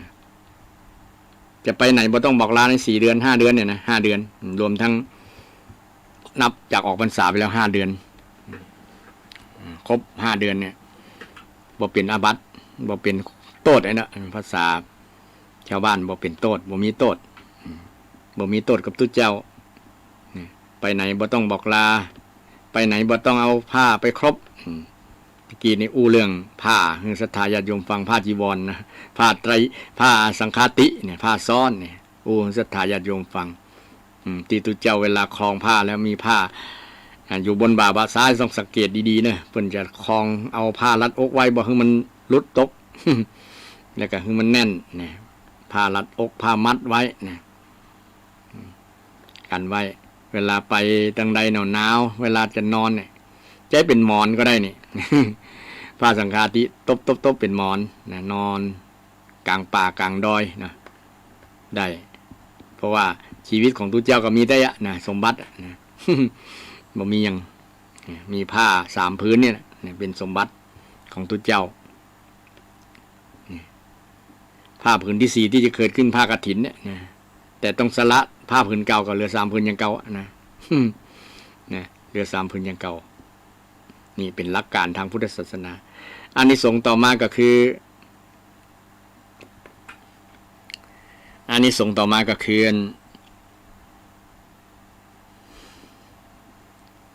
ฉันปรัมประโพธฉันคณะโพธปรัมประโพธได้ฉันคณะโพธคณะแปลว่าหมู่เนาะ นะในพระวินัยบัญญัติเปิ้นบ่ให้ฉันรวมกันนะฉันเป็นวงอ่ะนะในวินัยบัญญัติบ่ให้ฉันเป็นวงถ้าพุทธเจ้าตนได้ฉันรวมกันเป็นหมู่นะก็ต่างพระวินัยบัญญัติเปิ้นอนุญาตเปิ้นเขียนไว้จะอันบัญญัติไว้จะอันเนาะที่ป้องกันป้องกันการที่คำว่าคณะโพธิเนี่ยไปฉันในศรัทธาบ้านญาติโยมเนี่ยเป็นหมู่ต้องเศษ4 ลูกขึ้นไปมันจะเป็นการเบียดเบียนศรัทธาญาติโยมเนาะไปสักตน2 ตนนี่ก็ยังแควนน้อยนะถ้าไปหลายเป็นหมู่เป็นคณะเนี่ย4 ลูก5 ลูกไปเนี่ยนะก็จะเตือนร้อนศรัทธาญาติโยมนะยกเว้นที่ญาติโยมนิมนต์ในความหมายหนึ่งคือว่าคณะโพธิคณะโพธิโภชนะเนี่ยการฉันนะก็การครบฉันเนาะฉันเป็นหมู่เป็นคณะต้องฉันในบาตรนี่เป็นต้นบางตนฉันคนเดียวฉันมีอย่างกับใส่ในบาตรเลยเนี่ยฉันภาชนะเดียวเนี่ยหรือว่าบ่ฉันภาชนะเดียวฉันที่ญาติโยมจัดมาคือก็ฉันเฉพาะชุดของตัวเก่าบ่ไปยุ่งกับที่เพิ่นจัดให้ตนรูปอื่นเวลาฉันเพิ่นยังมีสิกขาอยู่ว่าจะไปแลดูอาหารที่บาตรของรูปอื่นเนี่ยว่าโอ้อาหารนั้นจะล้ำน้อยอย่างเนาะประมาณนั้นน่ะลักษณะบนกันไว้นะกันกิเลสกันความอยากเนี่ยความอยากในเรื่องอาหารอันนี้ถ้าได้รับกฐินเนี่ยเพิ่นก็อนุโลมให้บ่ผิดละและฉันปรัมประโพธิคืออิ่มแล้วก็ฉันได้แฮมนี่เป็นต้นนะมีญาติโยมมาถวายเพิ่มเอาแฮมละนะเพราะว่าสนองเจตนาศรัทธาญาติโยมนะอิ่มแล้วโยมบ่ได้แล้วถ้ามีศรัทธาญาติโยมมาแฮมเกรงใจจิ้มมันสักหน่อยแต่ถ้าได้รับนี่บ่เป็นหยังนะได้รับอานิสงส์เนี่ยบ่ผิดแต่ถ้าบ่ได้รับอานิสงส์กฐินนี่ปีนี้บ่มีญาติโยมมาถวายกฐินเลยเนี่ยก็ถือว่าบ่ได้ข้อนี้อันนี้เป็นประโยชน์เป็นการผ่อนปลนเรื่องบัญญัติวินัยมันที่วินัยถึงจะไม่เรื่องเล็กๆน้อยๆก็ตามแต่เป็นการยกผลประโยชน์ให้ตู้เจ้า ฉันได้เต็มตามอัธยาศัยเลยนะฉันแฮมได้นะญาติโยมมากี่รายก็สนองเจตนาได้ประมาณนั้นน่ะปรัมประอีกฉันอีกได้นะรับนิมนต์อีกได้นะนั้นมีรับนิมนต์2 ครั้งได้ครั้งแรกนี่ญาติโยมเอาอาหารนี้มาถวายให้เจ้าภาพนึงว่าเอาอย่างนี้มาถวายเนี่ยก็รับได้ตามสมควรตามประมาณต่อมาอานิสงส์ต่อมาก็จีวรที่เกิดกับจีวรที่บริขารจีวรบริขารกฐินทั้งหลายบริวารกฐินทั้งหลายเนี่ยเกิดขึ้นกับเธอก็เกิดขึ้นกับภิกษุรูปนั้นที่อยู่ในวัดนั้นก็เป็นสิทธิ์ที่ภิกษุนั้นจะพึงได้นะจะพึงได้นะอานิสงส์ก็เอื้อประโยชน์ให้กับตัวเจ้านั้น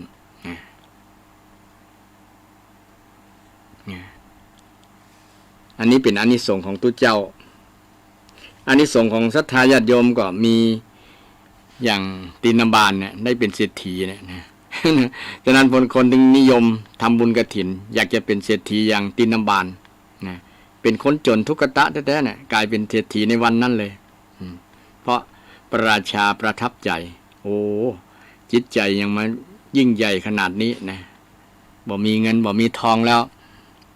ทำเต็มที่เลยนะจนได้เป็นเศรษฐีตินบาลและอานิสงส์ในยุคของพระพุทธเจ้านามว่าสิทธัตถะหรือว่าโคตมะของเรานี่ก็มีนางวิสาขาเป็นคนแรกที่ตานกฐินเนี่ยศรัทธาญาติโยมคงจำได้เนาะนางวิสาขามหาวาสิกาผู้ยิ่งใหญ่นะเป็นต้นแบบของสตรีทั้งหลายของแม่ออกของแม่ออกทั้งหลายที่จะเรียนรู้ประวัติของนางวิสาขานางวิสาขาเป็นคนหุมกินหุมตาลเวลาจะไปวัดเชตวันเนี่ย บ่มีมือเปล่าไปนะไปเมื่อเจ้าก็นำอย่างนำน้ำนำข้าวยาคูข้าวต้มเนี่ยนำข้าวต้มไปนำมาช่วงเพลก็นำของติดไม้ติดมือนำช่วงมาช่วงบ่ายเป็นต้นไปก็นำน้ำปนะติดมือติดไม้ติดมือมาจนตุ๊ดเจ้าเวลาหันนางวิสาขาเนี่ยบอกพอในนะพอมือ พออาจจะได้กินวันนี้จะได้กินอย่างฮะประมาณนั้นก็เป็นสัญลักษณ์ของ จนตุ๊ดเจ้าจำได้ว่านางเป็นคนที่ไม่เคยมีมือเปล่าไปเนี่ยบางคน ก็เป็นลักษณะนั้นนะห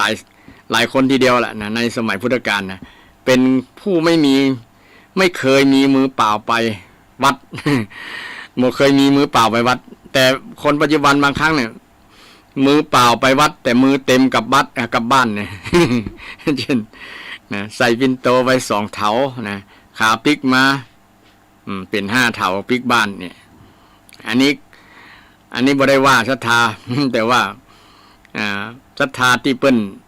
ช่วยวัดนั่นแหละนะช่วยวัดคือช่วยล้างถ้วยล้างจานล้างภาชนะต่างๆให้ตุ๊เจ้าเมื่อ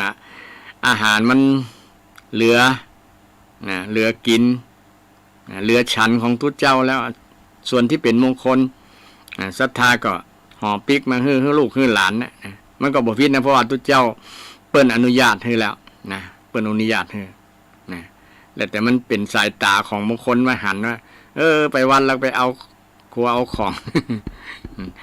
เอาของตุ๊เจ้ามาเอามากินมานั่นเนี่ยอย่าว่ากันบ้าฮือกันเนี่ยคนที่บ่ได้นะอย่าว่าคือคนทำประโยชน์กับวัดกับวาดูแลพระสงฆ์องค์เนนเนี่ยเป็นขยมนะโดยเฉพาะศรัทธาที่เป็นอุบาสิกาเนี่ยนะส่วนนักก็จะว่ากันดี ว่ากันนั่นว่าขึ้นกันเนาะบางครั้งเป็นความอิจฉาตาร้อนกันอย่างประมาณนั้นอาจจะมีพ่องนะอาจจะมีพ่องในบางที่บางแห่งเกิดขึ้นเอาก็ควรเข้าใจว่าเปิ้นเจตนาดีมาวัดมาวาเนาะมาวัดมาวาแล้วเปิ้นก็ทำประโยชน์ให้กับพระสงฆ์องค์เจ้าเป็นผู้อุปถัมภ์ประทากดูแลเรื่องการคบชั้นดูแลเรื่องการทำอาหารการคบฉันของพระสงฆ์องค์เจ้าเป็นแม่ครัวเนี่ยนะผู้ติดทองติดทองอยู่ด้านหลังนะแม่ครัวเนี่ยนะแม่ครัวเนี่ยสำคัญมีการมีงานเนี่ยแม่ครัวถ้าแป่งกับข้าวลำเนี่ยมันจะเป็นสิ่งที่สร้างบรรยากาศ สร้างความประทับใจให้กับผู้มาในงานนะเขาก็จะจะอ้างว่าโอ้ไปวัดนั้นกับข้าวลำแม่ครัวแป่งกับข้าวลำเนี่ยเพิ่นก็จะอู้กันจะติดใจนะการติดใจนี่มันติดใจเมินเนาะนะก็จะเล่ากันตลอดบ่ลืมมันประทับใจแล้วล่ะฉะนั้นคนที่แป่งกับข้าวลำก็คือแม่ครัวแม่ครัวเป็นผู้คนสำคัญมีการงานแต่ละครั้งเนี่ยสำคัญมากๆนะถ้าอาหารล้ำแล้วเนี่ยมันอย่างอื่นมันก็จะล้ำไปหมดนะ นะบรรยากาศก็ดูดีไปหมดแต่กับข้าวบ่ล้ำเนี่ยนะมันก็คล้ายประจานตัวไปในตัว มาแต่ถ้าเป็นในลักษณะของตุ๊เจ้าเบิ่งกับบ่ติดในความล้ำบ่ล้ำน่ะเนาะเบิ่งกับฉันตามที่มีนะมีก็ฉันบ่มีก็เฉยอย่างหลวงพ่ออดีตหลวงพ่อเจ้าคณะจังหวัดเพิ่นได้อู้บ่อยๆกับพระสงฆ์องค์เนรฟังบ่ฮือเดือดร้อนเรื่องการคบฉันมีก็ฉันบ่มีก็เฉยเด้อคือบ่มากเรื่องการคบฉันนั่นแหละนะศรัทธาญาติโยมเอาอย่างมาคือฉันก็ฉันไปนะแต่เดี๋ยวนี้ก็ต้องเลือกฉันพ้องละเนาะศรัทธาเพราะว่าฉันตัวปากตัวลิ้นลำไปก็จะแสลงต่อโรคนะโดยเฉพาะเรื่องน้ำตาลในเลือดสูงเบาหวาน ความดันพวกนี้เกี่ยวกับเรื่องกินทั้งนั้นเรื่องคบฉันทั้งนั้นนะบางครั้งญาติโยมเอาอาหารดีๆมานะ ฉันเกินปริมาณความต้องการของร่างกายมันก็ทำให้เป็นผลเสียต่อร่างกายได้มันลำบากแต่ลำบากกายนะลำบากแต่ลำบากลำปากนะอร่อยปากแต่ลำบากกายลำบากท้องลำบากก้น นี่เรื่องการคบฉันนี่เรื่องนางวิสาขาสดมาเรื่องมูนี้นะนางวิสาขาเป็นคนที่ไม่เคยมีมือเปล่าไปในเวลาไปวัดบ่เคยมีเลยบ่เคยมีวันไหนนะถ้าวันไหนไปนะต้องเอาอย่างติดไม้ติดมือไปแต่บางครั้งลืมแกบอกลืมหรอกแต่ว่าคนรับใช้ลืมอย่างเครื่องประดับชื่อว่ามหาลดานะที่เอาแป้งวัดที่เอาแป้งวัดเอาแป้งวัดสร้างวัดสร้างวาเพราะว่าลืมแล้วก็ถือว่าตานให้วัดเลย นางเป็นคนที่บรรลุธรรมขั้นโสดาบันตั้งแต่ยังสาวๆอยู่ยังน้อยๆอยู่นะตั้งแต่7 ขวบแล้วนะโสดาบันนะเป็นขั้นโสดาบันเลยนะฟังเทศน์ฟังธรรมอาศัยปูเป็นคนที่หุมกินหุมตาลนะคนที่มีบรรพบุรุษนำลูกนำหลานไปเนี่ยถือว่าเป็นนิมิตหมายที่ดีให้กับลูกหลานนะลูกหลานจะตยนะตยไว้คนที่เป็นเป็นบุปการีทั้งหลายเป็นพ่อเป็นแม่เนาะพ่อแม่นำลูกหลานไปวัดไปวานำลูกหลานไหว้พระสวดมนต์เนี่ยลูกหลานก็จะทำตามนะมันจะเกยนะฝึกนิสัยให้จนเกยแล้วเมื่อเกยแล้วก็บ่ต้องบอกละเราต้องสอนมันจะทำโดยอัตโนมัติเองนะนี่คือการสอนที่ดีคือการทำให้เป็นแบบอย่างคนแต่ก่อนก็มีลักษณะนั้นนะในยุค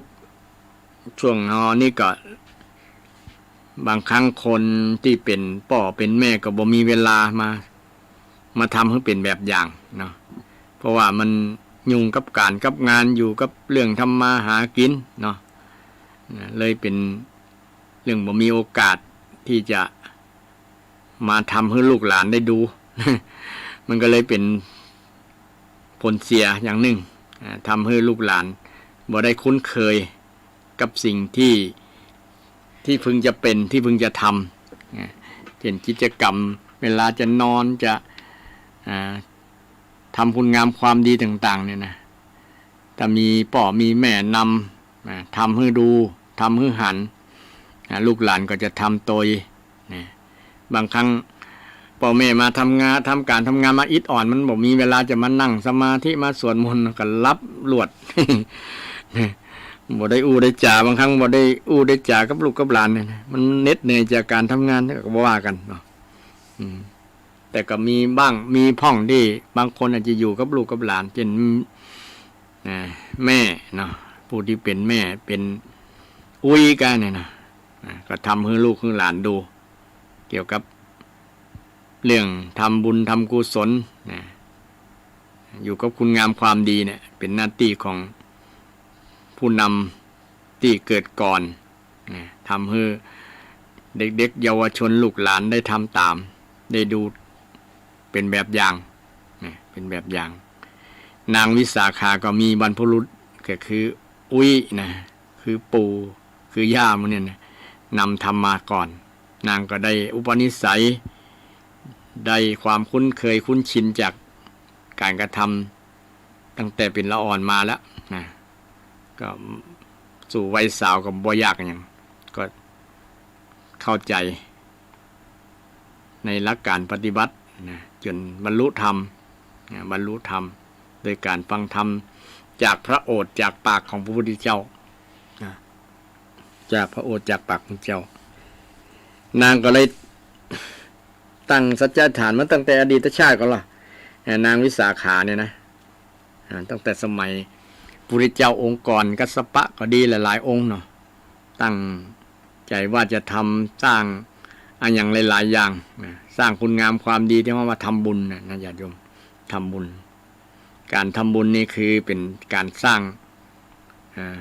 ค่าของชีวิตนะชีวิตจะมีค่าบ่มีค่าบ่มีราคาเนี่ยอยู่ที่การทำคุณงามความดีศรัทธาท่านผู้ฟังบุญคือค่าความดีของชีวิต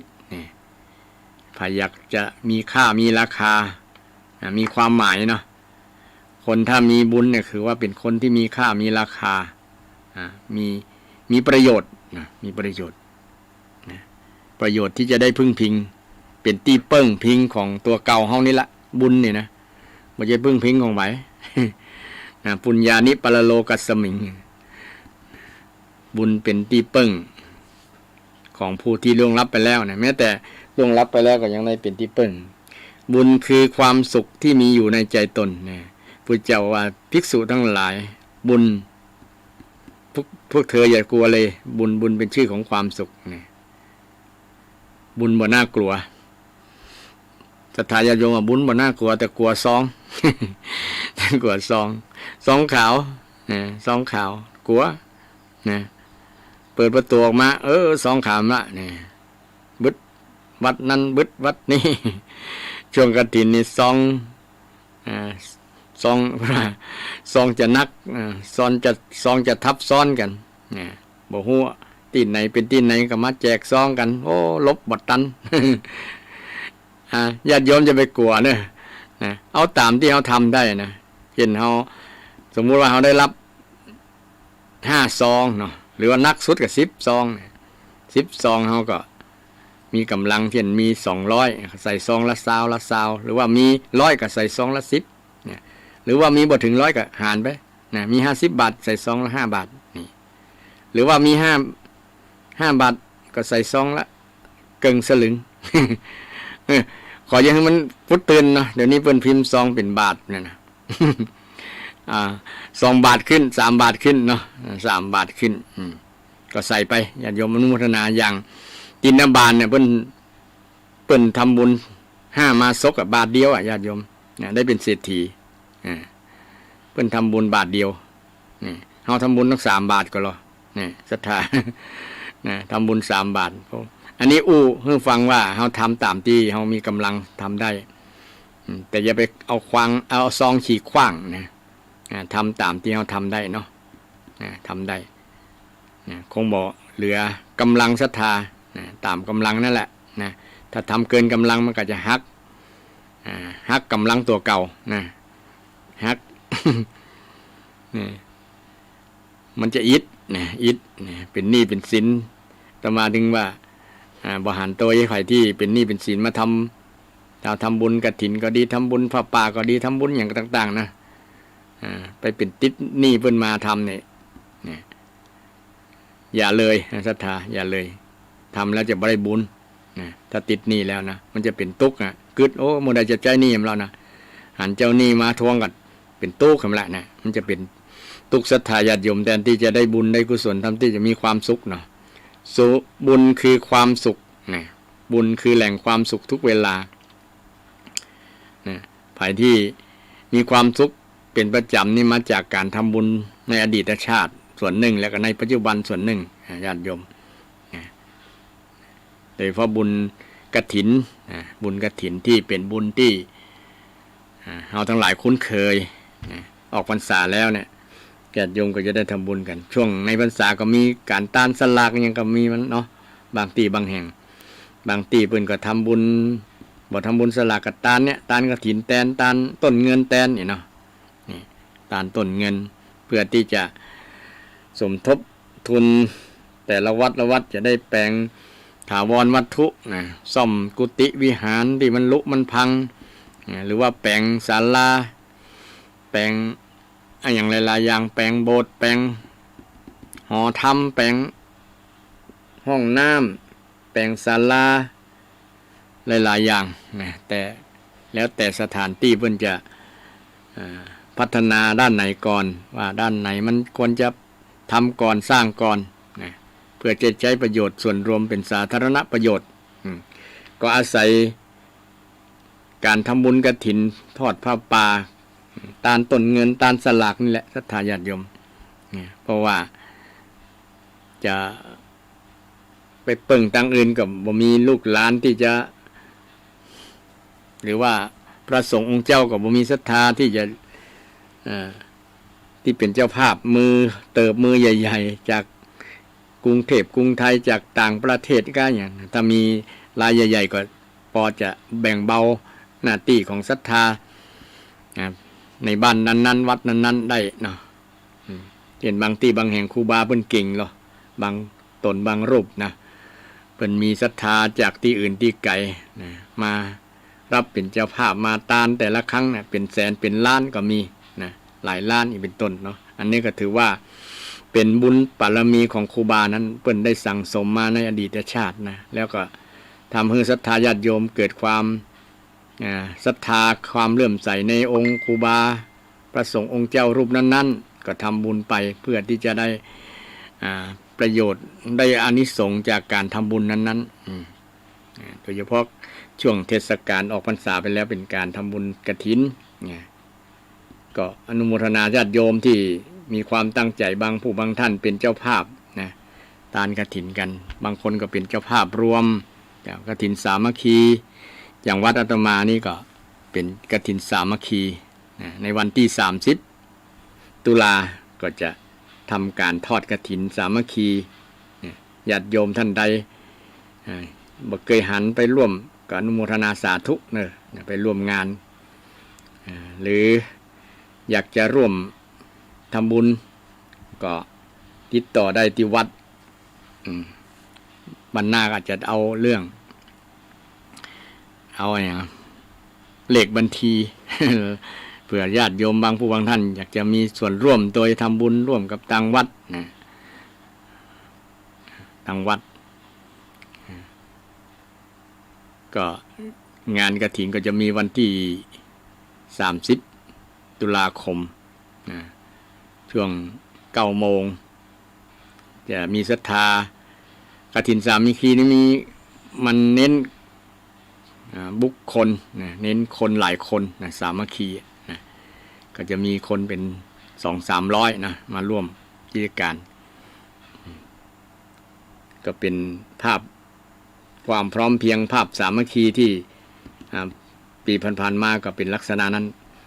ญาติโยมท่านใดสนใจอยากจะไปร่วมกับเรียนเชิญเจริญพรได้ในวันที่30อยากจะไปดู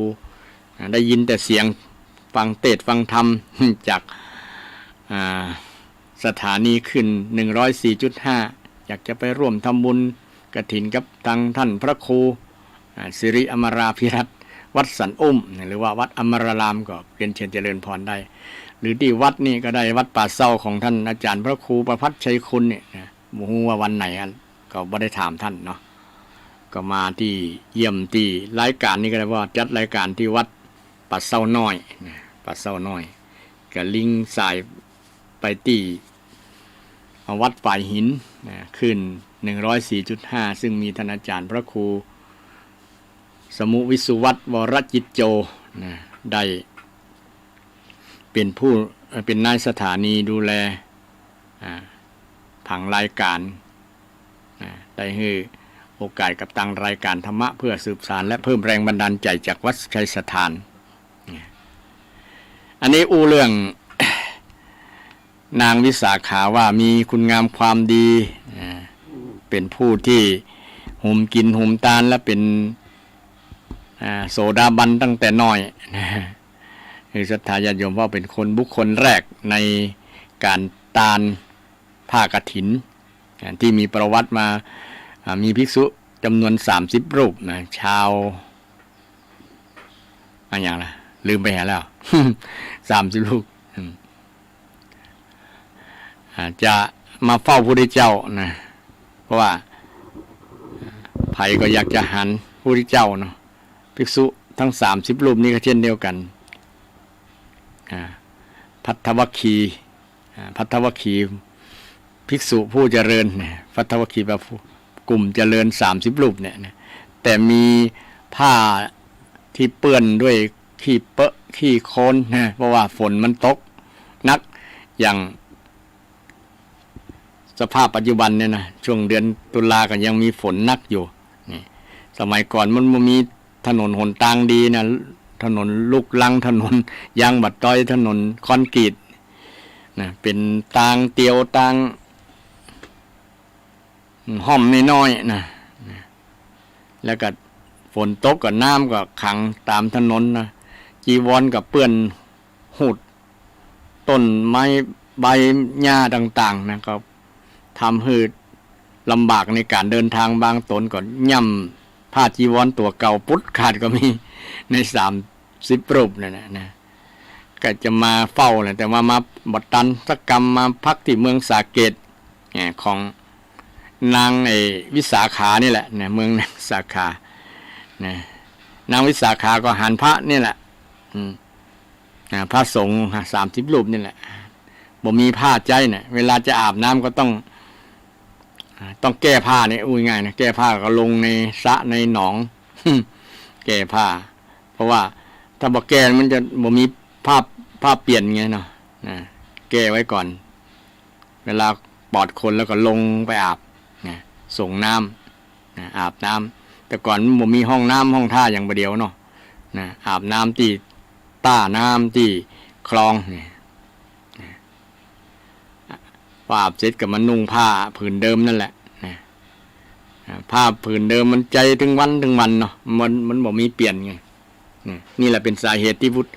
องค์ทรงอนุญาตให้มีผ้า3 ผืนแต่ก่อนมีผ้าผืนเดียวนะผืนเดียวจุดปิดทั้งหมดเลยทั้งส่วนนะไปถึงหัวเข่าตั้งแต่คอถึงหัวเข่านะปิดบ่ให้หันอวัยวะเป็นที่ตั้งแห่งความละอายนะปิดหมดนะห่มแต่ต่อมาก็อนุญาตให้เพิ่มผ้าอาบน้ำฝนผ้าที่ผ้านุ่งอาบน้ำนะผ้านุ่งอาบน้ำแล้วก็ต่อมาก็ผ้าซ้อนในผ้านี่อนุญาตไปเรื่อยๆนะแล้วก็ถ้าบริขารน้อยๆต่างๆก็อันนี้ส่งอนุญาตเพิ่มเติมเรื่อยๆในข้าวจำเป็นในข้าวที่ควรจะใช้นะพระองค์ที่จะอนุญาตเกี่ยวกับเสนาสนะก็เช่นเดียวกันบางครั้งก็เกี่ยวกับเหตุการณ์สถานที่เกี่ยวกับฤดูกาลเนาะเช่นเสนาสนะเนี่ยเวลาจะช่วงเข้าพรรษาเนี่ยช่วงฤดูฝนเนี่ยนะพระองค์บอกให้อนุญาตให้อยู่ในถ้ำเนี่ยบ่อนุญาตให้อยู่ต้นไม้ไม่ใช่อยู่ในถ้ำนะบ่อนุญาตให้อยู่ต้นไม้ไปจำพรรษาอยู่ใต้ต้นไม้ถึงต้นไม้นั้นจะใหญ่จะมีใบหนาก็ช่างเถอะนะเดี๋ยวนี้เสี่ยงต่อการฟ้าผ่านะเนาะฟ้าผ่าเป็นพระองค์ก็คงจะทราบดีอันตรายถึงต้นไม้นั้นจะมีอันอย่างก็เป็นปีกบังฝนบังแดดได้เนาะเป็นปีกข้างออกมาต้นมันจะคล้ายๆต้นกระบากต้นกระเบาภาษากำเมืองห้องอย่างงู้นนะตีมันเป็นปีกออกมาบังแดดบังฝนบังได้หลายๆอย่างนะบังความหนาวก็ได้ภิกษุรูปใดไปจำพรรษาอยู่นั่นเนี่ยเป็นช่วงเข้าพรรษาเนี่ยเป็นบอกอนุญาตให้แต่ออกพรรษาไปแล้วปลอดฝนแล้วอนุญาตให้อยู่ได้นะที่ว่าลุกขมูล อยู่โคลนต้นไม้เนี่ยลุกขมูลเนี่ยที่มีตัวเจ้าเข้ากรรมเนี่ยอยู่ลุกขมูลกรรมเนี่ยอย่างนี้เป็นเรื่องวินัยเช่นเดียวกันเนี่ยฮือศรัทธาท่านผู้ฟังทั้งหลายฟังกันเนาะนางวิสาขาก็หันตัวเจ้านึกว่าบ่ใช่ตัวเจ้านะอาบน้ำนึกว่าเป็นชีเปลือยแต่เดี๋ยวนี้ก็เป็นอันอย่างก็รูปโป๊นะเป็นผ้าโป๊ผ้าเปลือยนะนี่คงจะมี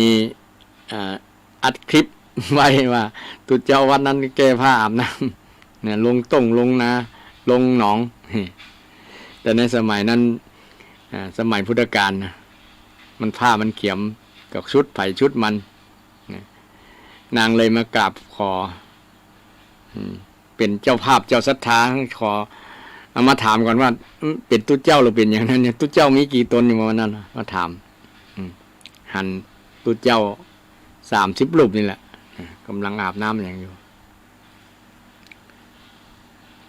พระองค์ก็มาหันตุเจ้าเลยแหละหันตุเจ้า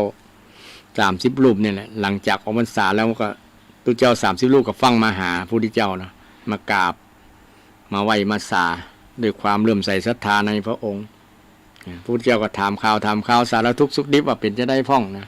อยู่ที่เมืองนั้นเป็นได้พ่องสบายดีกว่าอันตุเจ้าต้องมากับรายงานตามความเป็นจริงเนี่ยโอ้ลำบากใจก็คือเติงหาพระองค์อยู่ตลอดนั่นแหละอยู่เมืองนั้นเหมือนกับอยู่เพราะว่ามาบัดตันก็เลยจำเป็นต้องจำพรรษาอยู่นั่นก่อนนะแต่เมื่อได้พบพระองค์แล้วก็หายเหนื่อยหายอิดละนะเปิงอกเปิงใจละนะได้มาฟังเทศน์ฟังธรรมจากพระองค์ก็ถือว่าสมความปรารถนาพระองค์ก็หันความลำบากของพระภิกษุที่มีผ้าเนี่ยก็เลยอนุญาตให้นางวิสาขาเนี่ยตานได้นางก็ปรารถนาจะตานผ้าอยู่แล้วนะเพราะว่าหันความจำเป็นเป็นปัจจัย4นะผ้าห่มเครื่องนุ่งห่มทั้งหลายเนี่ยเป็นปัจจัย4ในการดำรงชีพของทุเจ้าทุเจ้าก็ต้องอาศัยปัจจัย4จีวรเนี่ยก็คือเครื่องนุ่งห่มเนาะอาหารบิณฑบาตถ้าบ่บิณฑบาตก็มีศรัทธาทานเช่นรับสังฆทานรับสลากพัดนี่เป็นต้นเนี่ยที่เราทำบุญในช่วงเข้าพรรษาก่อนออกพรรษาเป็นสลากพัดพัดก็มีหลายพัดเนาะมี5-6 พัดด้วยกันนิมันตนพัดนี่ว่ากิจนิมนต์ตุเจ้าไปกิจนิมนต์นี่ก็ตามพุทธบัญญัตินะถือว่าเป็นอดิเรกลาภนะมีศรัทธาญาติโยมมานิมนต์ไปนะไปงานต่างๆเนี่ยก็เป็นพัดเป็นอาหารนะเป็นปัจจัย4อย่างหนึ่งที่พระสงฆ์พึงอาศัยนะแต่พระสงฆ์ที่ถือเข่งบ่รับพัดนิมันตนพัดก็บ่นิมนต์ก็บ่ไปก็ได้อยู่นะก็เป็นการถือเคร่งเขาว่าถือธุดงค์การบ่รับนิมนต์เนี่ยก็ถือธุดงค์อย่างหนึ่งเหมือนกันศรัทธาฉันเข้าในบาตรอย่างเดียวอันอย่างหวานข้าวอย่างต่างๆอยู่ในบาตรหมดนะทั้งข้าวทั้งหวานทั้งเค็มทั้งเปรี้ยวทั้งรสทุกอย่างอยู่ในนั้นหมดนะเอาศูนย์กันหมดนะกินในบาตรฉันในบาตรอย่างเดียวเนี่ยก็เป็นการถือธุดงค์เหมือนกันนะฉันเข้าในบาตรนี่ก็เป็นกิจวัตรที่ขัดเกลาความยึดติดในเรื่องรสชาติอาหารรสชาติอาหารอย่าเป็นรสอย่างกระจังมันก็ลงในท้องเดี๋ยวกันหมดคิดแบบนั้น แต่บางคนที่บ่เคยก็ลำบากดูในการปฏิบัตินั้นตัวเจ้าบางตนเนาะหลายๆตนที่เดียวละขอสมมาภัยได้รับโทรศัพท์สักกรรมก่อนเน้อศรัทธา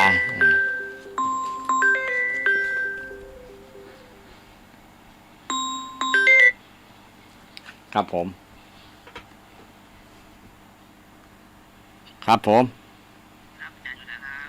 กำลังจัดรายการอยู่เน้อสมมาภัยเด้อครับอันเป็นคิวของเขากับวันนี้ครับเดี๋ยววันพุธจะไปแตน ครับผม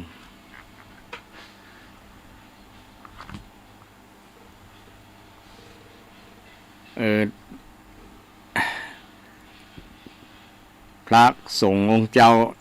ช่วงนี้เพิ่งกับสอบธรรมะเนาะสอบสนามหลวงนักธรรมตรีก็ตะกี้ก็มีคณะสงฆ์ภายในตำบลเพิ่งก็จะไปเยี่ยมสนามสอบที่วัดพระธาตุดอยสะเก็ดแต่ละอำเภอเพิ่งก็จัดเป็นสนามสอบเป็นสนามหลวงสอบทำสนามหลวงให้กับพระสงฆ์องค์เนรที่ได้ศึกษาคำสอนของพระสัมมาสัมพุทธเจ้าวันนี้ก็เป็นวันที่2เนาะวันแรกก็เป็นวันที่4ที่ผ่านมาวันนี้เป็นวันที่2ของการสอบ4 วันนะสอบ4 วัน นะ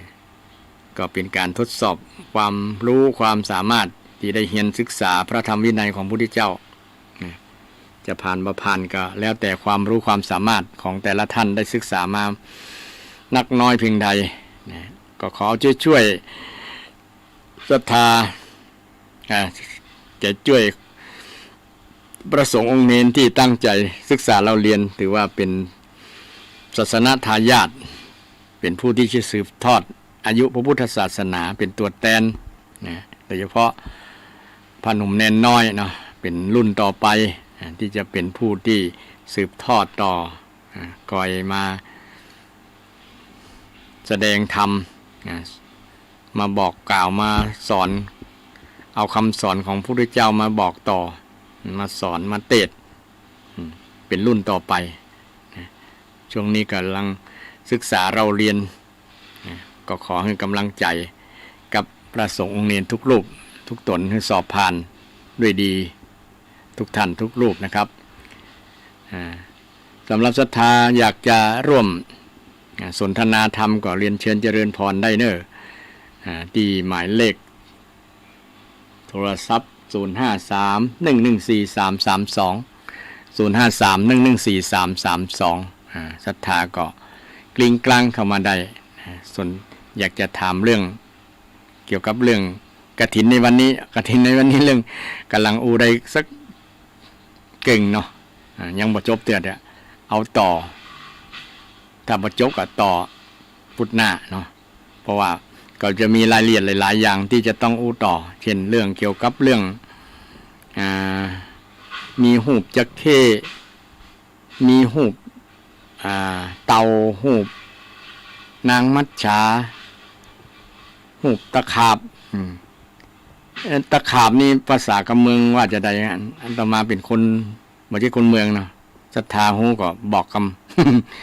ำป่าพากะได้ยินว่าป่าพาหรือว่าอย่างนะตะขาบเนี่ยภาษาไทยเรียกว่าตะขาบภาษากำเมืองเรียกว่าอย่างห้องว่าจะได้ศรัทธาหูก็กิ้งกลางเข้ามาได้ตะขาบเนี่ยนะหรือว่าห้องว่าตะขาบกะนะมันมีปริศนาธรรมอย่างพ่องเนี่ยวันหน้าจะได้มาอู้เพิ่มเห็นเนาะมีประวัติมาจะได้จะเข้เนี่ยเป็นหูบจะเข้เวลาเปิ้นทอดกฐินจะมีเป็นแผ่นผ้าแผ่นนั่นน่ะมีหูบจะเข้หูบนางมัจฉากะหูบเตากะ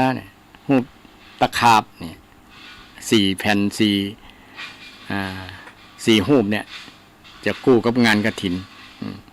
ก็จะได้นำเรื่องในส่วนนี้คงจะศรัทธาคงจะเคยฟังมาแล้วเนาะว่ามันเป็นปริศนาธรรมหมายถึงอย่างยังนะแต่ก็มีประวัติอยู่นะอาจจะบางท่านจะบ่เคยฟังก็ได้นะหรือว่าฟังแล้วอาจจะลืมเนาะอาจจะนำเล่าให้ศรัทธาญาติโยมฟังแต่ช่วงนี้อู้เรื่องนางวิสาขาที่พลคนหุ่มกินหุ่มตาลเนี่ยเวลาไปวัดไปวาเนี่ยบ่เคยมีมือเปล่านะไปตึงวัน จนพระสงฆ์องค์เนรเนี่ยจำได้ว่าเวลาไม่ยิงคนเนี่ยมานะนางวิสาขามาเนี่ยจะบักกั้นละได้กินแน่นอน เนี่ยพอที่มือเนี่ยวันนี้จะกำจะยุบจะกำอย่างมาเนาะเนี่ยจะติ้วอย่างมา ถ้าเป็นวันนี้ติ้วเนาะใส่ถุงใส่อย่างติ้วมาถ้าเป็นวันนี้นี่บ่หันแล้วเนาะมีรถอาจจะเป็นรถเก๋งรถกระบะเอาไว้ใส่ในกระบะเนี่ยจะพอตั้งหลังกระบะกันเนาะพอตั้งหลังรถอ่ะนะว่าจะมีญาติโยมเอาอย่างมาตานเนี่ยนะ นางวิสาขามีลักษณะแต่ก่อนเพิ่นบ่มีรถยนต์น่ะมันเตียวอ่ะนะเตียวไปเนี่ยเตียวไปแล้วก็เอาอย่างกำไปใส่ไปนะแต่บ่เคยไปเปล่าๆบ่เคยไปบ่ได้นะไปทั้งทีต้องมีอย่างติดมือไปโตยอ่ะนางวิสาขามหาบาสิกานะนางนี้ก็มีประวัติหน้าฟังนะญาติโยมก็คงเคยฟังบ่อยนะอาตมาก็นำมาอู้2 ครั้งแล้วนะถ้าจำบ่ผิดนะนำเรื่องนางวิสาขานะเป็นลูกของคนรวยละนะเป็นกุลสตรีมีความงาม5 อย่างเบญจกัลยาณีนะผมก็งามฟันก็งามเนื้อก็งามกระดูกก็งาม วัยก็งามนะซึ่งเป็นความงามของกุลสตรีที่มีความงามวัยงามนี่นาง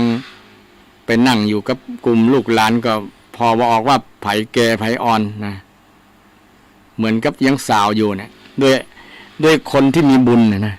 คนที่บุญสังเกตอย่างหนึ่งก็คือแก่ยาก มีอายุยืนนางวิสาขานี่120กันนะ120 ปีญาติโยมบางคนก็100 ปีก็มีนะอย่างที่บ้านสันอุ้มก็มี100 ปลายคนนะ90 ปลายก็มีถือว่าเป็นคนที่มีบุญสุขภาพแข็งแรงโรคภัยบ่เบียดเบียนถือว่าเป็นโชคมีบุญละอายุวันโนสุขขังพลังเนี่ยนะอายุก็อายุยืนวันนะผิวพรรณเปล่งปลั่งรัศมีออร่าจับนะมีบุคลิกดีนี่เป็นคนมีบุญนางวิสาขาก็เช่นเดียวกันนะ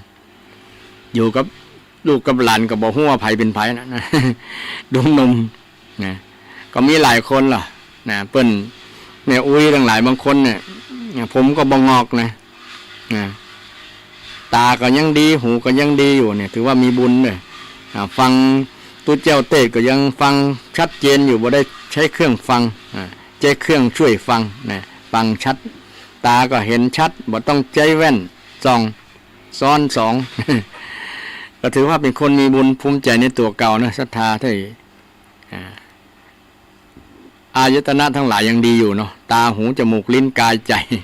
ดีอยู่เนี่ยนะถือว่าเป็นคนมีบุญเนี่ยบินบุญศรัทธาก็ควรภาคภูมิใจเหมือนกับนางวิสาขานี่มีบุญลูกหลานก็เต็มบ้านเต็มเมืองนะแล้วก็มีแต่คนบอกนอนสอนง่ายบอกฟังสั่งเจื่อบ่ดื้อรั้นบ่เป็นคนเกเรบ่เป็นคนอันตพาลนะลูกหลานเป็นคนดีโมดมวนอกมวนใจแต่บางครั้งอาจจะมีความผิดหวังบางอย่างคนที่มีความสมหวังหลายๆอย่างแต่ก็อาจจะมีความผิดหวังบางอย่างแต่ก็ทำใจได้เพราะว่าเขาบรรลุธรรมถึงขั้นโสดาบันแล้วเนี่ยนะทำใจได้คือบ่เสียใจบ่โศกเศร้าลำไปเวลาสูญเสียคนเป็นที่รักก็ดีนะบ่สูญเสียใจเกินไปอย่างนางปัตตาจาราเนี่ยสูญเสียคนรักตั้ง 5-6 คนเนาะวัยเดียวกันเนี่ยทำใจลำบากเลยเสียสติไปผ้าลุดผ้านุ่งผ้าที่ใส่เนี่ยลุดไปโดยบ่ฮู้ตัวบ่ฮู้คิงนี่ลักษณะนั้นแต่คนที่บรรลุธรรมขั้นโสดาบันแล้วเพิ่นจะทำใจได้นะเพิ่นจะละอัตตาได้นะอัตตาความไม่ใช่ตนเนี่ยนะคือได้มองข้ามผ่านอนัตตาได้นะอนัตตาแปลว่าไม่ใช่ตัวจริงนะไม่ใช่ตัวจริงนะแต่เป็นตัวปลอมมีตัวไม่มีแต่มันปิดตัวปลอม อย่างตัวเฮาเนี่ยเป็นตัวปลอมนะตัวจริงจริงก็คือธาตุสี่นั่นที่มาประชุมรวมกันนะคนที่บรรลุโสดาบันต้องมองลักษณะนี้คือหันว่าทุกสิ่งเป็นธรรมชาตินะไม่ใช่เป็นเขาเป็นเราเป็นตัวตนบุคคลเราเขาเนี่ยนะคนที่บรรลุธรรมโสดาบันลักษณะนั้นนะเวลาก็เดี๋ยวนี้ก็2:52 นาทีเหลือสัก5 นาทีนะยังเปิดโอกาสให้ศรัทธาญาติโยมได้กลิ้งกลางเข้ามาเป็นได้พ่องน้ำท่วมเงียบก่อนเงียบไปน้ำท่วม บางคนว่าโอ้น้ำท่วมบ่มีไอ้อย่างบ่มีไฟฟ้าจะเสียบแบตในโทรศัพท์เลยบ่มีโอกาสหรือว่าบ่มีเวลาไปซื้อทานวิทยุทานวิทยุมดบ่ได้ฟัง หรือว่าอย่างอื่นด้วยเหตุผลอย่างอื่นแต่บางคนก็อยากโทรมาแต่อายก็มีเนาะอยากหรือว่าโทรบ่จ้างก็มีเนาะบางคนป่ออุ้ยแม่อุ้ยอยากจะโทรมาแต่โทรบ่จ้างก็มีเนาะก็กดตามเลขกันนะ053-114-332เนี่ย ก็กดตามสัญลักษณ์นี่ตามสัญลักษณ์ที่ในโทรศัพท์มันมีอยู่เนาะเวลาจะโทรหมายเลขกดปุ่มจะมีศูนย์ขึ้นเนาะถ้าเป็นโทรศัพท์บ้านก็053นี่โทรศัพท์บ้านเนี่ย053114332แต่ละโทรศัพท์มือถือก็จะเป็น08 09 06อย่างขึ้นไปนะมี10ตัวแต่โทรศัพท์บ้านนี่มี9ตัว053114332ศรัทธาอยากจะโทรมาก็เรียนเชิญเจริญพรได้เด้อวันนี้อูคนเดียวบ่ฮู้ศรัทธาจะฟังพ่องบ่ฟังไลน์ก็บ่ฮู้เนาะฟังที่ไกลที่ใกล้ก็รายงานมาได้เด้อโทรศัพท์053114114332053114332โทรศัพท์ยังดีอยู่วันนี้อู้เรื่องประวัติกฐินประวัติกฐินกับตามยุคมี3ยุคเดิมเพิ่งได้อู้เรื่องยุคเดียว2ยุคยุคของพระพุทธเจ้ายุคแรกคือกัสสปะนี่ตินบาลเป็นคนตาลกฐินคนแรกกับเศรษฐีสิริธรรมนะที่เป็นประวัติการมาแล้วก็ในยุคของพุทธเจ้าปัจจุบันนี้ก็มีนางวิสาขาเป็นคนตาลคนแรกและในยุคต่อมาคือยุคไอ้นี้ก็มีเรื่องราวเกี่ยวกับเรื่องกฐินมีเกี่ยวกับเรื่องจะเข้มื้อนี้ก็เป็นประวัติเรื่องกล่าวกันมาวันหน้าก็จะนำมาศรัทธาญาติโยมได้ฟังกันสำหรับวันนี้ก็เวลาก็ใกล้จะหมดเวลาก็ขอนำรายการจากท่านผู้ฟังไปก่อนวันหน้าก็จะนำสาระธรรมคำสอนเกี่ยวกับเรื่องบุญกุศลเรื่องศีลเรื่องธรรมเรื่องคำสอนของพระสัมมาสัมพุทธเจ้ามากับศรัทธาท่านผู้ฟังทั้งหลายแห่ใหม่วันนี้ก็ขอให้ศรัทธาญาติโยมทุกท่านทุกคนจงนิราศขาดแคล้วจงพ้นจากอุทกภัยกันเนาะที่ประสบอุทกภัยอยู่ก็คือจิตใจเข้มแข็งแข็งแรงตั้งรายการขอช่วยเป็นกำลังใจคือพ้นจากภาวะน้ำท่วมไปไวๆเร็วๆเนาะจะได้ไปตั้งรักทำบุญทำกุศลกันไม่ เพราะว่าอันนี้บ่มีภัยยับยั้งได้นะภัยอุทกภัยเนี่ยมันมาแต่บางครั้งตั้งตัวบ่ตันก็ขอคือกำลังจิตกำลังใจแห่งครั้งหนึ่งแล้วก็ขออวยพรให้ศรัทธาญาติโยมที่รับฟังรายการอยู่ทุกท่านทุกคนมีสุขภาพแข็งแรงร่างกายสมบูรณ์มีความเจริญไปด้วยอายุวรรณะสุขภระปฏิภาณธรรมสารคุณสารสมบัติงอกงามไพบูลย์ในพระพุทธศาสนาเจริญพร